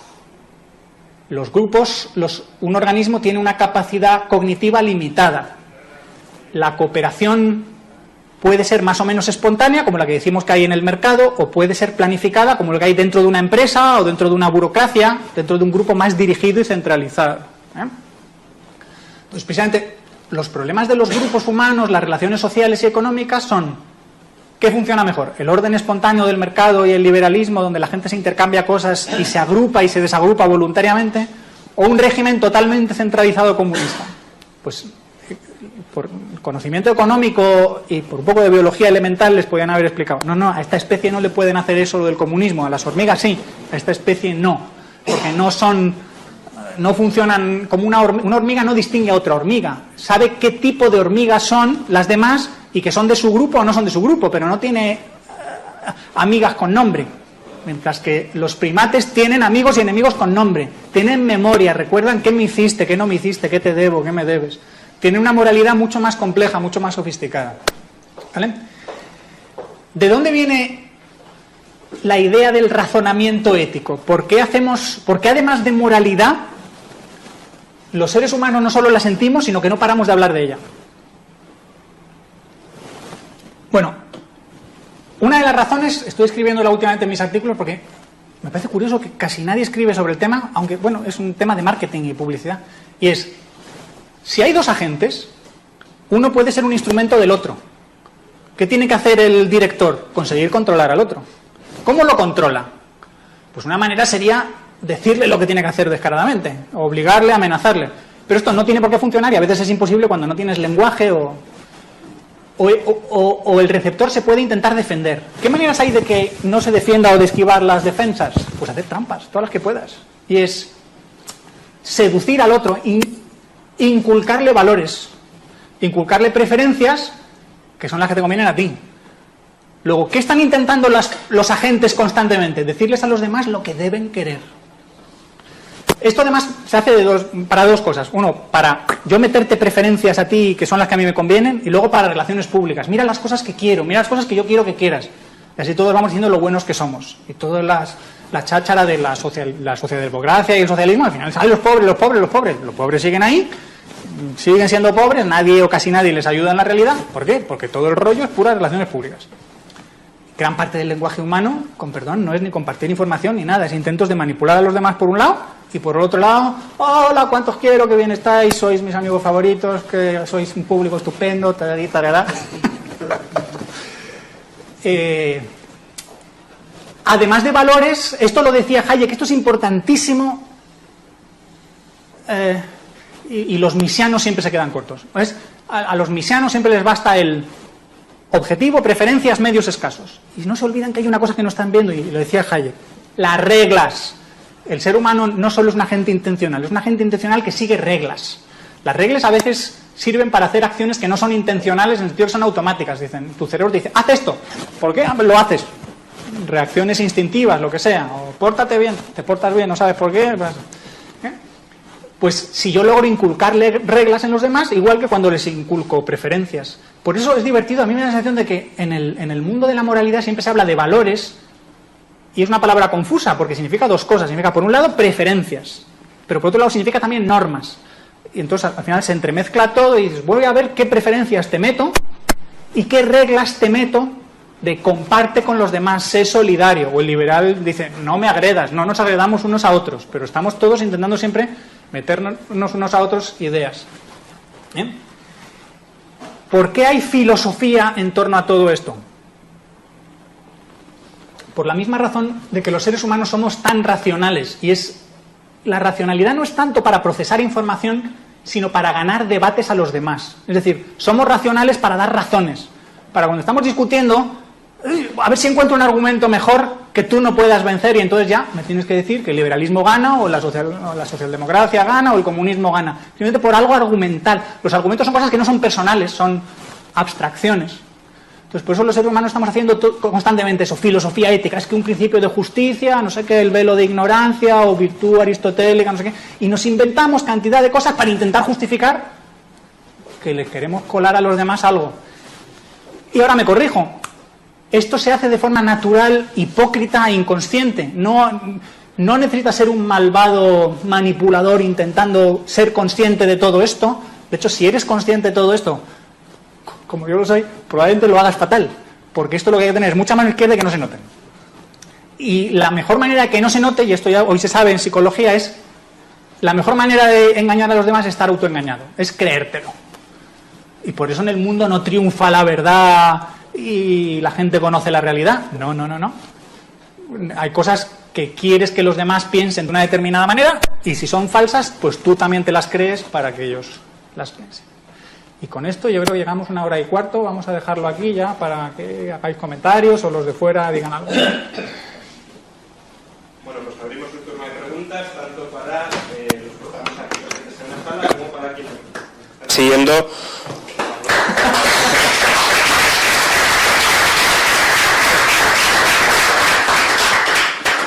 Tras el pertinente y merecido aplauso, pues abrimos el... ¿Qué iba a decir? Inmerecido. Bueno, eso ya son preferencias, valores y demás. No, esto era una convención. Bueno, tras el aplauso, pues abrimos el turno de preguntas, tanto para quienes estamos aquí físicamente como para quienes nos siguen desde casa por Ustream, y también podéis preguntar dirigiéndoos a la cuenta de Twitter del Instituto Juan de Mariana. Bueno, ¿quién quiere romper el hielo e iniciar el turno de preguntas? Venga, cuenta, ahí detrás tenemos un señor. Presentamos para los que no os conocen. Ideas o discrepancias. Atreveos a discrepar, que es bueno. Hola Francisco, muchas gracias. Decid quiénes sois, que yo os conozco algunos, pero los demás no. Así... ¿Está ya puesto en alto? Bueno, mi nombre es Luis Alfonso y soy un simpatizante del instituto y de las ideas del instituto y de las de Huerta de Soto y la Escuela Austríaca. Casi toda tu argumentación, de lo que has hablado hoy, se basa en el hecho de que la evolución existe, ¿no? Es un hecho, casi, digamos que incontestable. Yo siempre lo he creído así y de alguna manera lo sigo creyendo, pero tengo que comentar. En un programa de César Vidal entrevistó a dos científicos que hablaban oponían un poco en cuarentena la idea de la evolución a todos los niveles. No sé si te suena o si conoces el tema. Hablaban algo así como del proyecto inteligente. Es decir, el diseño inteligente. Y en concreto hay una cosa que dijeron y que a mí me llamó mucho la atención. Dice, bueno, aquí los científicos o los biólogos hablan mucho de evolución y demás, dice, pero una vez los matemáticos se pusieron a discurrir y a calcular y dice, bueno, pues si el mundo tiene 10 elevado a 80 protones y no sé cuántos millones de años, lo cierto y verdad es que aquí faltan recursos probabilísticos que justifiquen cómo tenemos el mundo con la complejidad con la que lo tenemos. Aparte de eso, también había incluso alguna cita de Darwin en el que decía, bueno, si se puede demostrar que hay un organismo muy complejo que no se puede diseñar paso a paso, y parece ser que el ojo es un organismo el ojo, alguna parte del ojo, tiene un nivel de complejidad tal que no se puede diseñar evolutivamente paso a paso. Y entonces eso incumplirá la regla de Darwin para que la evolución fuera cierta. ¿Qué tienes que decir sobre esto?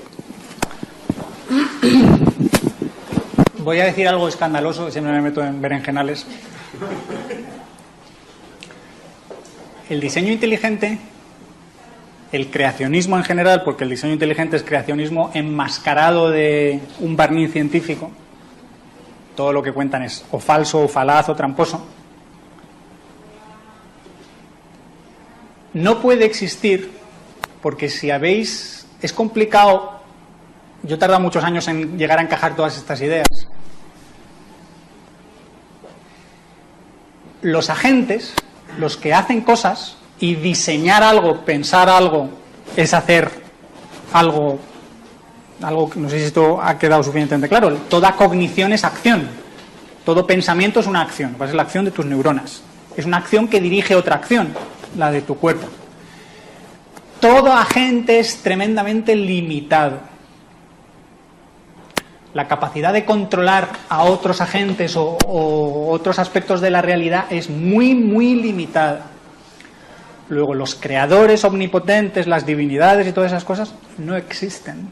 No existen no solo porque históricamente no existen, es que son imposibles. Todo el orden que hay en la realidad, todo emerge espontáneamente desde abajo, porque es la única forma que puede. No hay ninguna manera de tener un agente que sea capaz de crear órdenes tan complejos, por simplemente problemas de acumulación y uso de energía, de la energía que necesita para la acción, y luego de coordinación. En esta charla no he tratado el tema apenas. El socialismo no funciona, como demuestra Mises y Hayek, por problemas de procesamiento de información, de que es imposible. Pues igual, no existen las divinidades que crean el mundo. De hecho, las divinidades son creaciones culturales humanas para gestionar el problema de la cooperación de los grupos. No me he metido en eso, pero... Entonces, los del diseño inteligente. El ojo no solo ha surgido espontáneamente en la evolución, sino que ha surgido, se cree que por 40 vías distintas. Según el libro que mires, son 8, o son 40, o son muchas. Es tremendamente simple explicar cómo surge un ojo. Solo necesitas inicialmente un sensor, un pigmento sensor, que detecte si hay luz o no hay luz. El argumento del diseño inteligente suele ser, uno de los que dan es lo que llaman complejidad irreducible. Hay cosas que son tan complejas que si le quitas algo no sirve de nada. Luego solo puede haber surgido en su forma completa, y una de las cosas es el ojo. Es totalmente falso.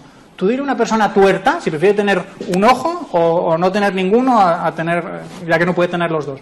O a una persona que tiene problemas de vista, que solo vea muy cerca, o que solo vea lejos, o que solo vea borroso. Eso es una ganancia incremental. Un economista lo debería entender como cuestiones marginales. El ojo es inicialmente un pigmento que detecte si hay luz o no. Si hay luz o no, eso ya te dice, ¿estoy escondido o no estoy escondido? ¿Me muevo a un lado o me vuelvo a otro? Luego esto hace así. Pone el pigmento en un pequeño hoyo. Y entonces ya por donde le llegue la luz ya tiene una orientación. Ya no es simplemente luz de cualquier lado, sino lo vas haciendo cada vez más potente y orienta. Luego rellena esto con un liquidillo de tal manera que enfoque. Lo vas haciendo cada vez más complejo gradualmente. Luego hay otra cosa. La evolución, se suele decir que la evolución es más lista que tú. Es decir, tú como científico, los biólogos no han imaginado, no saben todavía cómo han sucedido todos los pasos de la evolución. Muchos están debatiéndolos. Bueno, ¿y qué? Porque nuestro conocimiento es limitado. El día que alguien llegue las demostraciones de imposibilidad son muy difíciles. O sea, la de imposibilidad del socialismo funciona, pero esta gente siempre está diciendo, es que el ojo es imposible. ¿Les demuestras cómo funciona? Les da igual, te siguen contando el mismo rollo. Yo empecé a interesarme más sobre el evolucionismo porque un amigo de aquí, del instituto, que ahora ya no viene por aquí, me habló de César Vidal y del libro que había leído él, El evolucionismo en apuros, de un señor que se llama Silvano Borruso. Es el libro más lamentable que he leído en mucho tiempo. Está tan cargado de errores y el autor está tan convencido de que tiene razón que le miras y dices, es que lo que os he dicho antes de que la falsedad triunfa, la estupidificación de algunas personas, desgraciadamente, funciona. Ellos tienen una visión integrada, creen que todo encaja. Otro argumento, por ejemplo, las moléculas biológicas tienen una cosa que se llama quiralidad, y es que no es lo mismo esta mano que esta mano. Yo esta mano no la puedo convertir en esta mano, más que por una reflexión en un espejo. Pues entonces, esta gente de repente vio, ¿pero cómo es posible que todo el ADN sea dextrógiro y todas las que otras moléculas? ¿Las proteínas son levógeras o los aminoácidos son levógeros? No me acuerdo exactamente cuál. Eso es imposible, ¿veis? Esto no puede suceder por azar. Luego, diseño inteligente. Hasta que le dicen los científicos, esto es lo que se llama una ruptura espontánea de simetría que pasa constantemente. En el momento que tienes un grupo de reproductores y gana uno coge una determinada ventaja, los destrógiros, los demás van a perder. Y al final se comen a todo el mercado y los demás, digamos, que no existen. Es como, por ejemplo, el dinero, efectos de retroalimentación, al final solo hay un dinero cuando originalmente podía haber varios. Pues así, con el tema del diseño inteligente, constantemente. Y gente como César Vidal, que puede ser muy culto para otras cosas, de estos temas, no es que no tengan idea, es que lo que sabe o lo que cree que sabe no es así. Y un problema que hay para el mundillo liberal es la relación con el mundo conservador y los creyentes religiosos, y cómo todo esto empiezas a chirriar y a chirriar y a chirriar. Pero yo a esta gente digo, sinceramente, aprende biología. Yo soy físico, aprendí biología muchos años después leyendo por mi cuenta. Yo creo que una de las claves que se carga el concepto de diseño inteligente es el concepto de que la evolución como un sistema absolutamente chapucero. Quiero decir, el ojo no es perfecto. Eso, si lo hiciese un dios inteligente, haría un ojo espectacular, haría un ojo que funcionaría muy bien, pero el ojo es una chapuza y al final, al final tiene la vista cansada. Es decir, los animales son una chapuza que más o menos llegan a reproducirse y salen para adelante, pero bueno, es el pulgado del panda. O sea, es decir, esto no se le ocurre a nadie. A un diseñador no se le ocurre hacer este desastre que hay aquí fuera. Esto no puede surgir por un diseñador inteligente. Esto es caótico, absolutamente, y absurdo, y está bien, pero vamos, no lo puedo hacer, a esto no lo puede hacer un diseñador. Yo a lo que quiero retaros con la charla actual es que cada vez que habléis de hacer, pensar, diseñar, imaginar, tratéis de ponerlo en los términos que lo he puesto yo. Es decir, hacer es un evento físico, existe en el universo real, requiere energía, requiere una máquina que haga. Las neuronas son máquinas, además son máquinas de un tipo bastante lamentable, porque son bombas como las de agua. Lo que pasa es que son bombas muy peculiares. Las neuronas transmiten no impulsos eléctricos, sino impulsos electroquímicos. O sea, lo que transmiten es un gradiente de una sustancia, normalmente creo que es potasio. Entonces, cuánto hay en el interior y fuera de la célula. Entonces, ¿cómo lo transmiten? Simplemente bombeando y volviendo a meter, bombeando y volviendo a meter. Y lo único, el impulso eléctrico se transmite, porque si de repente aquí hay un exceso, se va transmitiendo. Es decir, funciona a través de los axones y las dendritas. Funciona. O dices, no, las neuronas no son máquinas de las más tontas. ¿Qué es lo que pasa? Que como eso se puede interpretar como una señal y como información, eso le da un poder a la neurona que no tienen el resto de las máquinas. Entonces la neurona es el agente controlador por naturaleza, pero sigue siendo un agente. O sea, lo que yo insisto es, pensar es hacer. Es un tipo especial de hacer, que consume energía, el cerebro consume un puñado de energía. Funcionando parado, el cerebro es el órgano que más energía consume con diferencia. Se cree que los humanos solo hemos podido desarrollar el cerebro que tenemos porque nos hicimos carnívoros, porque nos deshicimos de gran parte del intestino, porque la digestión consume un montón de energía y a base de comer carne, proteína de alta calidad, pudimos desarrollar el cerebro. Más. Bueno, yo soy Antonio José Chinchetru, soy periodista, miembro del Club de Mariana. Y bueno, Paco, tú antes has dicho la evolución es más inteligente que tú, y también has hablado de todos los procesos evolutivos casi como si hubiera una voluntad, ¿no? La célula, que me junto con otras para que tal o tal, y tú mismo en esta misma sala, cuando tenía otro aspecto, dijiste que la evolución era caótica, que no había objetivo y que no era inteligente. O sea que, entonces, ¿con qué nos quedamos? Vale, muy bien visto. Primero, al hablar, existen tres formas o tres niveles de explicación de la realidad: los causales, los funcionales y los intencionales. Causalidad es lo que se hace en física, interacción, en economía a veces también metemos como, es que si meto más dinero esto va a causar no sé qué.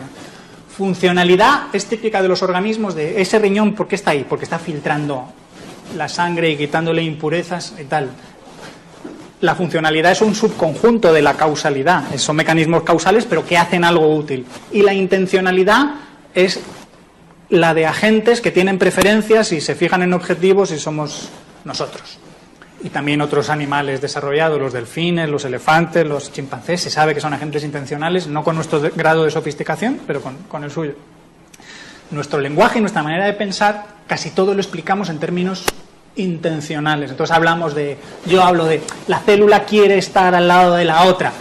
Me tenéis que entender, es la célula causalmente se acercará a la otra porque hay algún gradiente de sustancia química o porque hay algo que la mantiene junta. Son formas de hablar, pero la voluntad, curiosamente digo, es algo que surge evolutivamente a partir de causalidad, funcionalidad, intencionalidad, preferencias, voluntad y todo eso. Y es verdad que voy a negar justo lo que he dicho ahora, la evolución es idiota. La evolución no es que no sea inteligente, es que es idiota. Porque si mides la inteligencia como lo que consigues con los recursos que has usado, la evolución es lamentable, porque casi todos los cambios fracasan. Pero tiene una ventaja, y es que hay una especie de efecto trinquete, y es que una vez has conseguido algo, eso se mantiene, o tiende a mantenerse. No tienes que dar un salto enorme y trepar la montaña de un solo salto, sino que vas poquito a poco y te mantienes, escalón. Entonces, a lo que se suele decir esto es que la evolución ha tenido tantos recursos y tanto tiempo que se le ha ocurrido una manera de resolver el problema que a ti, como científico, todavía no se te ha ocurrido, sigue pensando.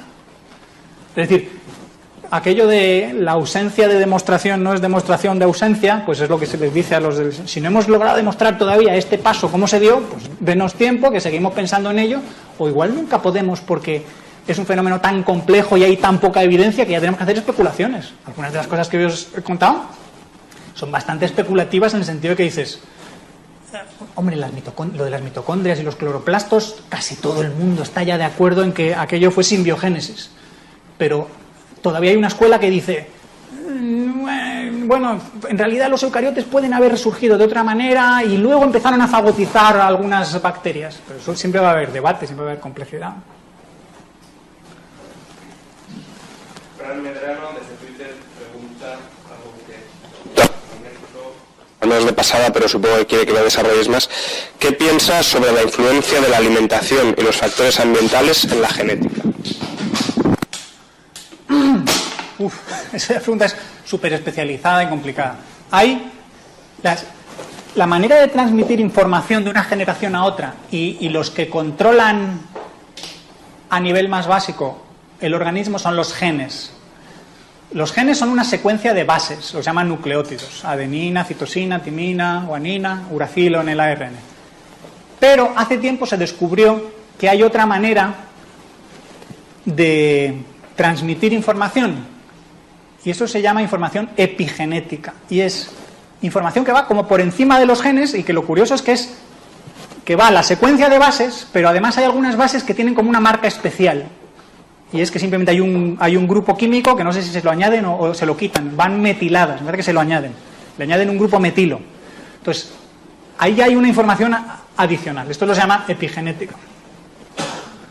Entonces, ahora se está discutiendo mucho qué factores ambientales pueden influir sobre la epigenética, sobre cómo van marcados esos genes. Otro aspecto, supongo, de la pregunta también es: los genes no están activos todos a la vez. Los genes son como una estructura de comando, primero en la que unos están activos en algunas células, otros en otras, unos en unos momentos, otros en otras, y luego los genes se activan unos a otros. De hecho, por eso cuando se dice es que los seres humanos solo tenemos 30.000 genes y todos somos más simples que otros organismos que tienen más genes, lo importante no es cuántos genes tienen, sino cuál es su estructura, cómo están coordinados, relacionados unos con otros. Entonces se cree que los seres humanos tienen un genoma mucho más complejo en ese sentido.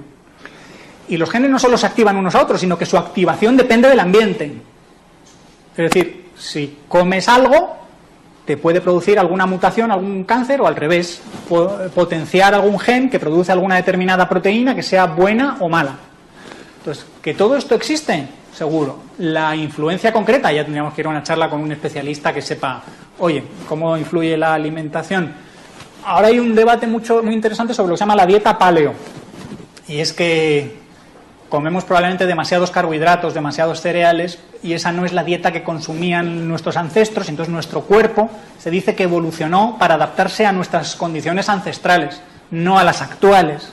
Entonces tenemos demasiado nivel de azúcares en sangre y esos azúcares se acaban transformando en grasas, además acaban confundiendo al cerebro y el cerebro acaba teniendo siempre más hambre. Entonces hay gente que insiste, además en el movimiento liberal son muchos, pues porque es un movimiento muy rebelde contra la nutrición, digamos, establecida.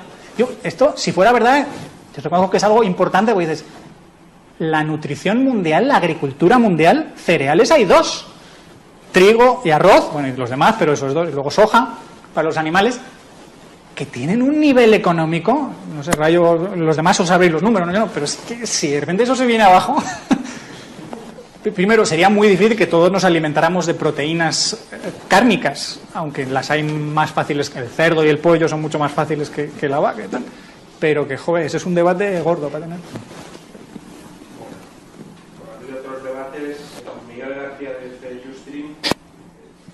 Si la coerción estatal va contra la organización espontánea, y supongo que la cooperación de los humanos, ¿por qué ha triunfado el Estado? Vamos a ver. Si yo mato a otro agente y me lo como, eso para el otro es malo, para mí es bueno. Si yo puedo y quiero, lo haré. Y si el otro se muere... Entonces nosotros, los animales, se comen a las plantas, se las comen y las matan. Lo que pasa es que las plantas descubrieron un truco y era conseguir que al menos los animales llevaran sus semillitas por ahí. Muchos animales se comen a otros animales. Muchos seres humanos, en la historia, han esclavizado a otros seres humanos. ¿Por qué? Porque era mejor, desde su punto de vista subjetivo y sus condiciones particulares, para ellos. El argumento de la no coerción lo puedes plantear de dos maneras. Es decir, si consiguieras que el violento, en vez de esclavizarte o comerte, cooperara contigo, probablemente tendríais una división del trabajo, prosperidad y todo eso. Sí, pero eso se lo tienes que hacer entender al violento. Y el violento quizá no lo entiende, o realmente a él quizá no le iría mejor en una sociedad libre. Si yo en lo que soy bueno es en matar a los demás y esclavizarlos, quizá no sepa hacer otras cosas. Igual puedo decir, bueno, no os voy a mataros, sino solo os voy a defender. Entonces el Estado Hay teorías que dicen, el Estado empezó con una banda de parásitos que en vez de ir saqueando tribu, decir, va, nos quedamos aquí. Y les saqueamos permanentemente, pero al menos los protegemos como el pastor que protege a sus ovejas y a sus vacas. Esa es una de las... Otra explicación puede ser que surgiera endógenamente como... No he hablado mucho de esto, aunque debería haber hablado, es para otra charla en que muchos liberales se pongan ya histéricos. Digo, todo sistema... Esto es el debate entre firmas o empresas y mercados. Las islas de planificación dentro del océano de coordinaciones espontáneas. No puede haber solo un sistema hipercomplejo que tenga solo lo que se llaman las interacciones débiles y locales y parciales de yo te compro y te vendo y adiós, no te he visto. Es que esto emocionalmente además no funciona. Me da pena no haberos dicho esto. Sí. Eso, y si quieres hablar sobre eso, pues la planteo así. ¿Existe alguna relación entre los límites del tamaño de la empresa y los límites de la cooperación biológica de Membrive?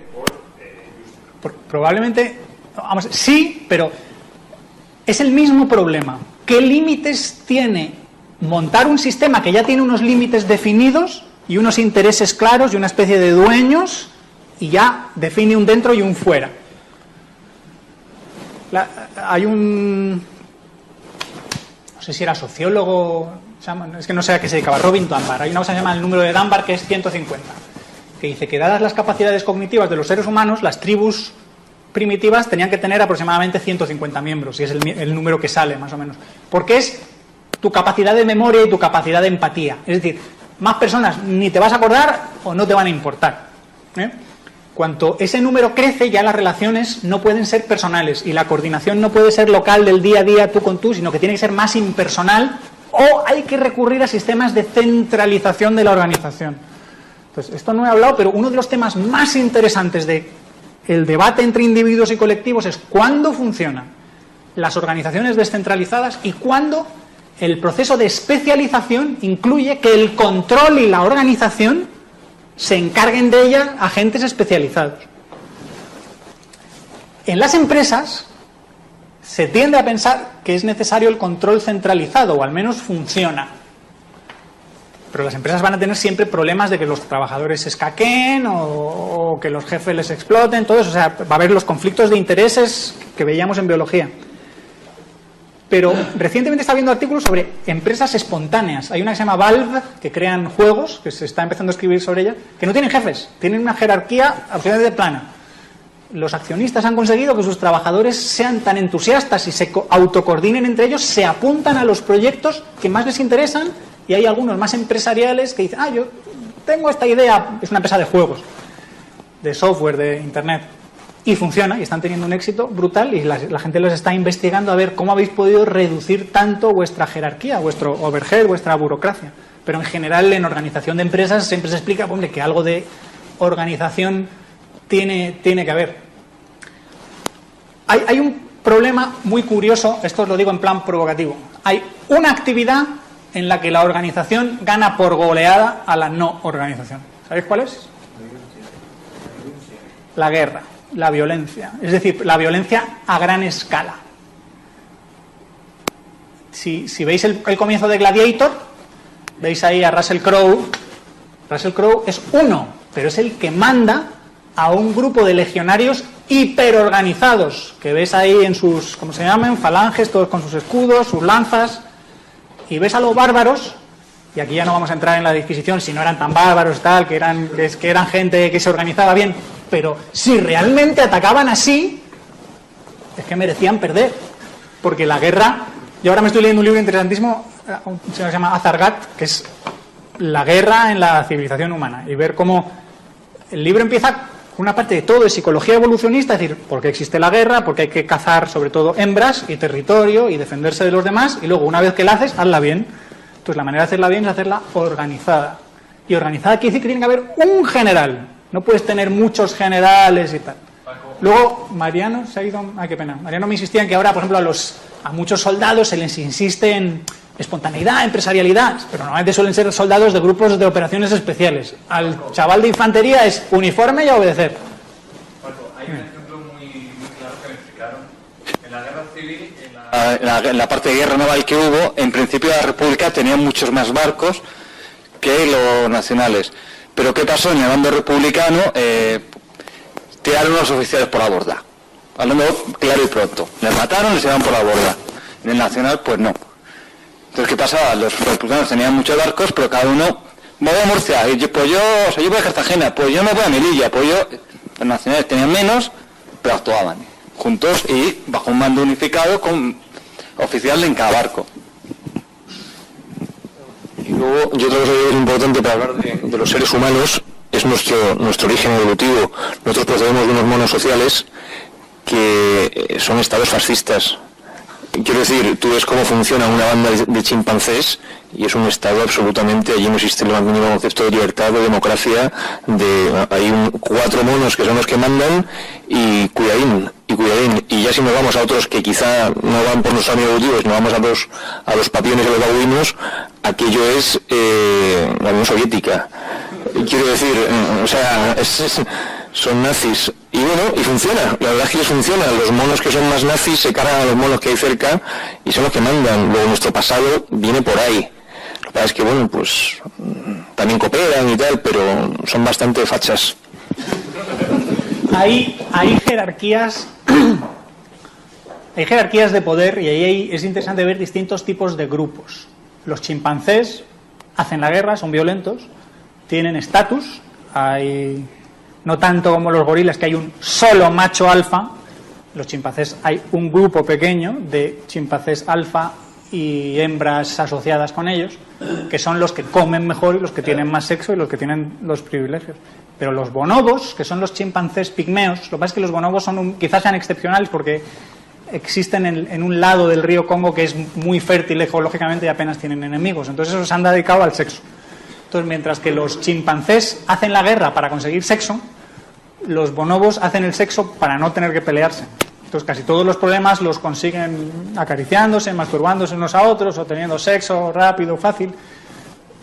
El movimiento hippie era un poco la idea de vamos a ser más como los bonobos, aunque por aquel entonces no se sabía qué eran los bonobos. Los bonobos es una especie que se descubre hace relativamente poco, no sé la fecha exactamente, pero es que son muy parecidos a los chimpancés o lo que más pequeños, pero luego su conducta es totalmente distinta. Una cosa que no he comentado, que nadie me está diciendo, es que los seres humanos, además de genéticos, somos culturales. Qué escándalo, no he dicho nada de eso, pero al final todo esto es lo mismo. La cultura es, por un lado, memes que tienen la manía de reproducirse por su cuenta, igual que los genes, y por otra parte son ideas que usamos en todo el debate de la cooperación. Cuando he dicho que la moralidad la hablamos, la transformamos en filosofía ética, todo eso es cultura. Cuando hablamos y transmitimos ideales, los seres humanos somos hipersociales, por eso, porque tenemos sentimientos de empatía, las neuronas espejo típicas, mayores que otros animales, entonces nos preocupa cada vez más los otros. La idea de agentes puramente egoístas, puramente inteligentes, que solo me intereso yo, en plan objetivistas, tipo Ayn Rand y los randianos, de solo me intereso yo y los demás solo me interesan en la medida en que satisfagan mis intereses, es que los seres humanos ni somos así, ni podríamos haber llegado a ser sociales así. La mejor sociedad se consigue, una de las sociedades más claves es el matrimonio, o el emparejamiento, sobre todo porque una de las partes, la mujer, ahí se juega muchísimo. Si la dejan embarazada y el hombre se va, asume un coste brutal. Para el hombre también, si a la mujer la deja embarazada otro y el hombre se queda y él es el pringao que cuida del hijo, luego es una sociedad donde el conflicto puede ser muy duro, pero en todas las demás asociaciones igual. Lo que pasa es que aquí, fijaos, una solo de dos. ¿Cómo consigues convencer al otro de que vas a hacer cosas por su bienestar? Pues sintiendo su bienestar, es decir, esas emociones que originalmente puse en un organismo que solo era ¡ay, dolor, calor, me voy!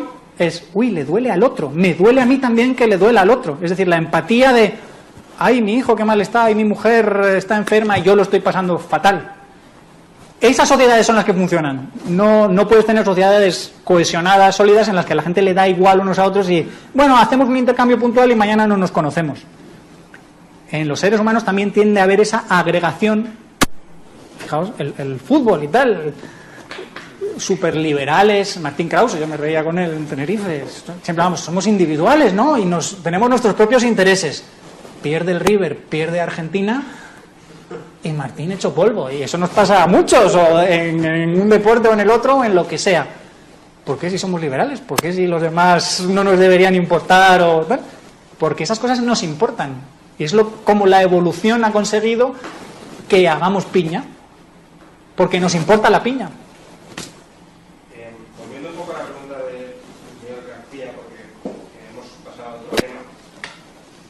Él planteaba que por qué ha triunfado el Estado si va en contra de la cooperación social, y tú has respondido que ha triunfado, o lo has intentado racionalizar desde el punto de vista del que rapiña, pero no del rapiñado, que hay una servidumbre, digamos, voluntaria o una aceptación voluntaria como creer que es el mejor. Y yo creo que la pregunta iba por ese sentido, es decir, ¿por qué la gente acepta masivamente el Estado si va en contra de sus propios intereses, o supuestamente va en contra de sus intereses y de la cooperación social? La primera, de nuevo, para conseguir algo hay que poder y querer. Y aquí pasan cosas interesantes. Primero, quizá no puedas, en el sentido de que el otro es más fuerte. Segundo, quizá no quieras, y aquí puede ser por dos cosas. Que no lo sepas, que no te des cuenta que tú estás perdiendo. Y aquí hay fenómenos de parasitismo interesantes en el mundo biológico de... El parásito siempre trata de camuflarse, de que no te des cuenta de que te está comiendo y haciéndote daño. Si encima consiguiera hacer que te sientas bien, por ejemplo, te inyecta alguna droga o algo así, te dices, a ver, parásito, ven aquí, feliz. Pues el Estado, siempre decimos, es que el Estado atonta a la gente para que la gente no conozca la realidad de cómo está siendo explotada. Y luego hay el que no quiera porque diga, yo es que aunque no soy claramente de la clase de los explotadores, estoy entre la de los que reciben pan y circo. Y también es el instinto tribal, digo, uy, es que no voy a ir en contra del colectivo, estos liberales individualistas son muy impopulares, ser liberal es muy duro. Por cierto, hay otra pregunta relacionada tan Medrano, que haces un paralelismo entre el equilibrio ácido-base y estado de libertad.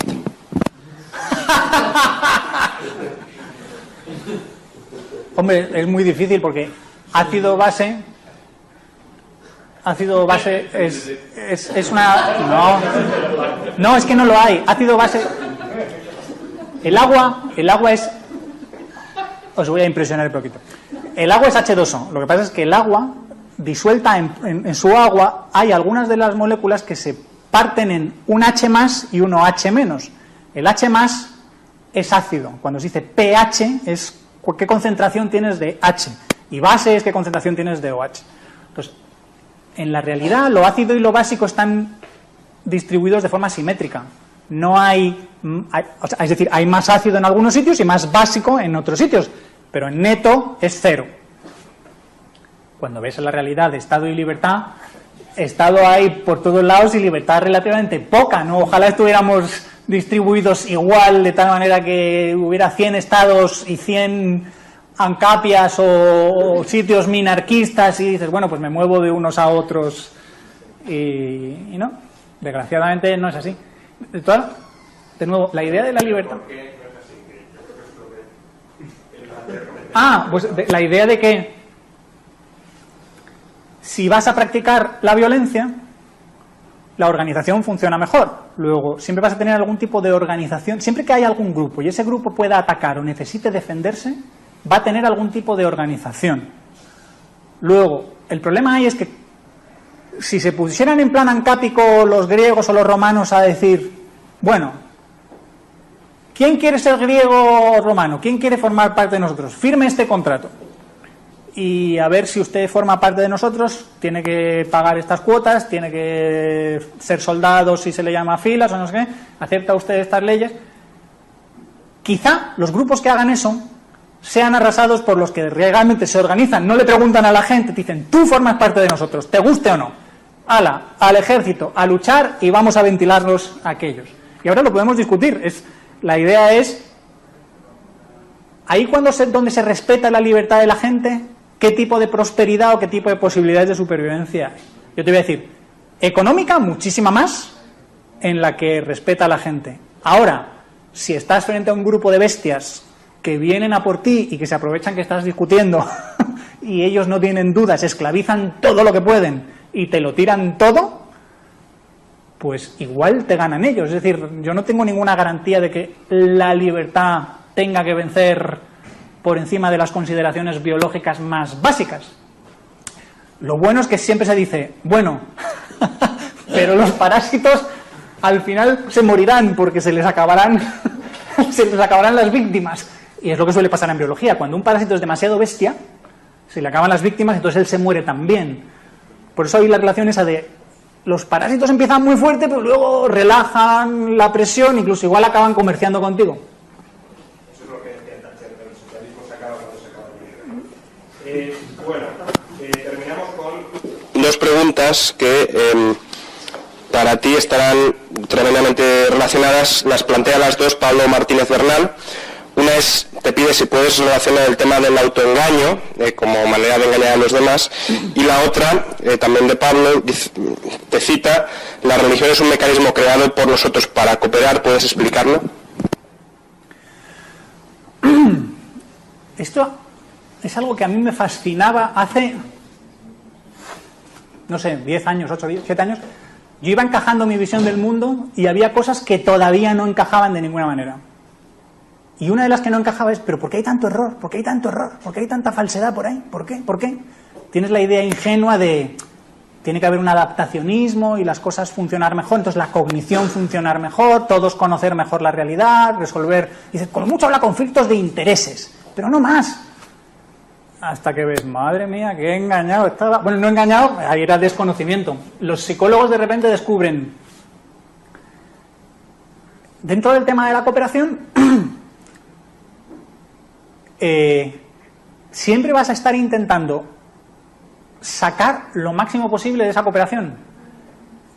Entonces, vas a dar lo mínimo que puedas, pero hacer que parezca a los demás lo máximo, los demás van a estar haciendo lo mismo, y si puedes escaquearte y no dar nada o tomar algo y lo que no se vean, lo vas a hacer.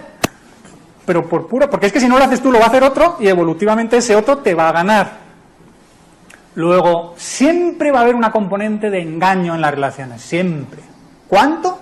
Eso ya es meterse en detalle. Entonces, como la hay mecanismos de defensa para el engaño. Si tú estás engañando a los demás, pues tu cerebro también sabe que los demás probablemente te están engañando, entonces estás ahí atento. Bueno, este me quiere, no me quiere, a ver. Algo que nos he dicho antes, ¿qué es el enamoramiento? Es la entrega total al otro para decir, esto ya no depende de mí, mira, no te estoy engañando porque mira cómo tiemblo, mira qué cosas me pasan, lo mal que me siento, es algo, me estoy entregando a ti, ya no es algo que yo razone y esté siendo frío y calculador y te voy a dejar, es que mi felicidad depende de que me digas que sí. Luego, siempre va a haber esa detección de engaño, producción de engaño. Entonces, lo que se piensa ahora, hay un pensador que se llama Robert Trivers, su último libro se llama The Folly of Fools, la locura de los locos o la tontería de los tontos, y eso, es decir, cómo el autoengaño es la cosa más normal y nos pasa a todos. Porque si tú sabes que algo es de una manera y se la cuentas a los otros de otra, probablemente tengas tells, lo que se dice en juegos de cartas, tics, señales que el otro nota, porque no eres tan buen actor. O porque mantener una mentira, como se dice, tienes que empezar a mantener un montón de contradicciones ahí, y decir, uy, ¿qué le he dicho, qué no le he dicho? Tienes que mantener ahí una base de datos en tu memoria, ¿qué le dije a quién? Para simplificar, lo mejor es creértelo. Ciertas cosas, las que te conviene que los demás también se crean. Pues en ese sentido, ¿cómo surge la religión? La religión es un autoengaño compartido que sirve para la cohesión social. Un grupo, esto es para una charla entera otra vez, pero rápidamente las ideas es, en un grupo puede haber conflictos entre voluntades. ¿Cómo resolverías eso?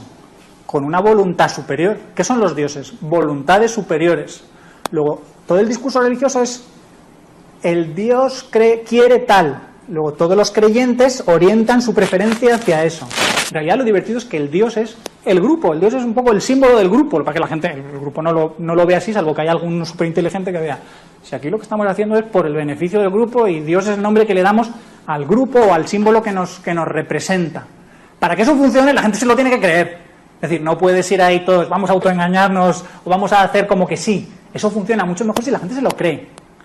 Aquello, también cosas como decía Napoleón y todo, de, uy, si quito un cura tengo que poner 10 policías o algo así. Si la gente cree que hay un vigilante que le está viendo y que le va a castigar o que le va a premiar según lo que haga, la cooperación en el grupo funciona mucho mejor.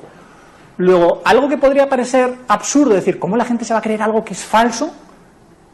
¿En qué les sirve eso para sobrevivir mejor? Pues porque a nivel colectivo es hiperadaptativo. ¿Por qué la gente hace piña cuando hay, sobre todo, situaciones de riesgo, ahora con todo el mundo islámico y todo eso? Porque precisamente las situaciones de riesgo son lo que hace que el grupo cierre filas. Cuando las condiciones se relajan y hay paz, las religiones se vuelven mucho más tolerantes y, en cierto modo, más irrelevantes. Las religiones se hacen monoteístas e intolerantes cuando viven situaciones de más estrés, de más riesgo, y entonces tienen que intentar hacer piña. Eso ha escrito Robert Wright, un libro que se llama The Evolution of God, como el Dios cristiano tiene distinto carácter según cuál es la situación social, política, económica del pueblo judío. Como a veces es más bruto, a veces es más tolerante, a veces es más abierto a otros pueblos, a veces es más cerrado. Todo refleja al pie de la letra el interés del grupo, cuando les interesa comerciar, cuando... Que la semana que viene no tenemos conferencia, vamos a estar celebrando la Hispanidad, cada uno a nuestra manera, algunos no celebrándola ni siquiera. La otra semana sí que tenemos charla, conferencia, la ofrece Vicente Enciso, es el rector de la Universidad Católica de Ávila, se llama Desde el Estado benefactor al Estado subsidiario, y la siguiente tendremos conferencia, pero solo presencial, no será por streaming, ¿bien? La ofrecerá Manuel Fernández Ordóñez sobre la actual y desastrosa contra la reforma eléctrica. Entonces, bueno, quienes queráis asistir a esa conferencia tendréis que estar aquí físicamente. Pues muchas gracias de nuevo por asistir a todos y nos vemos en 2 semanas.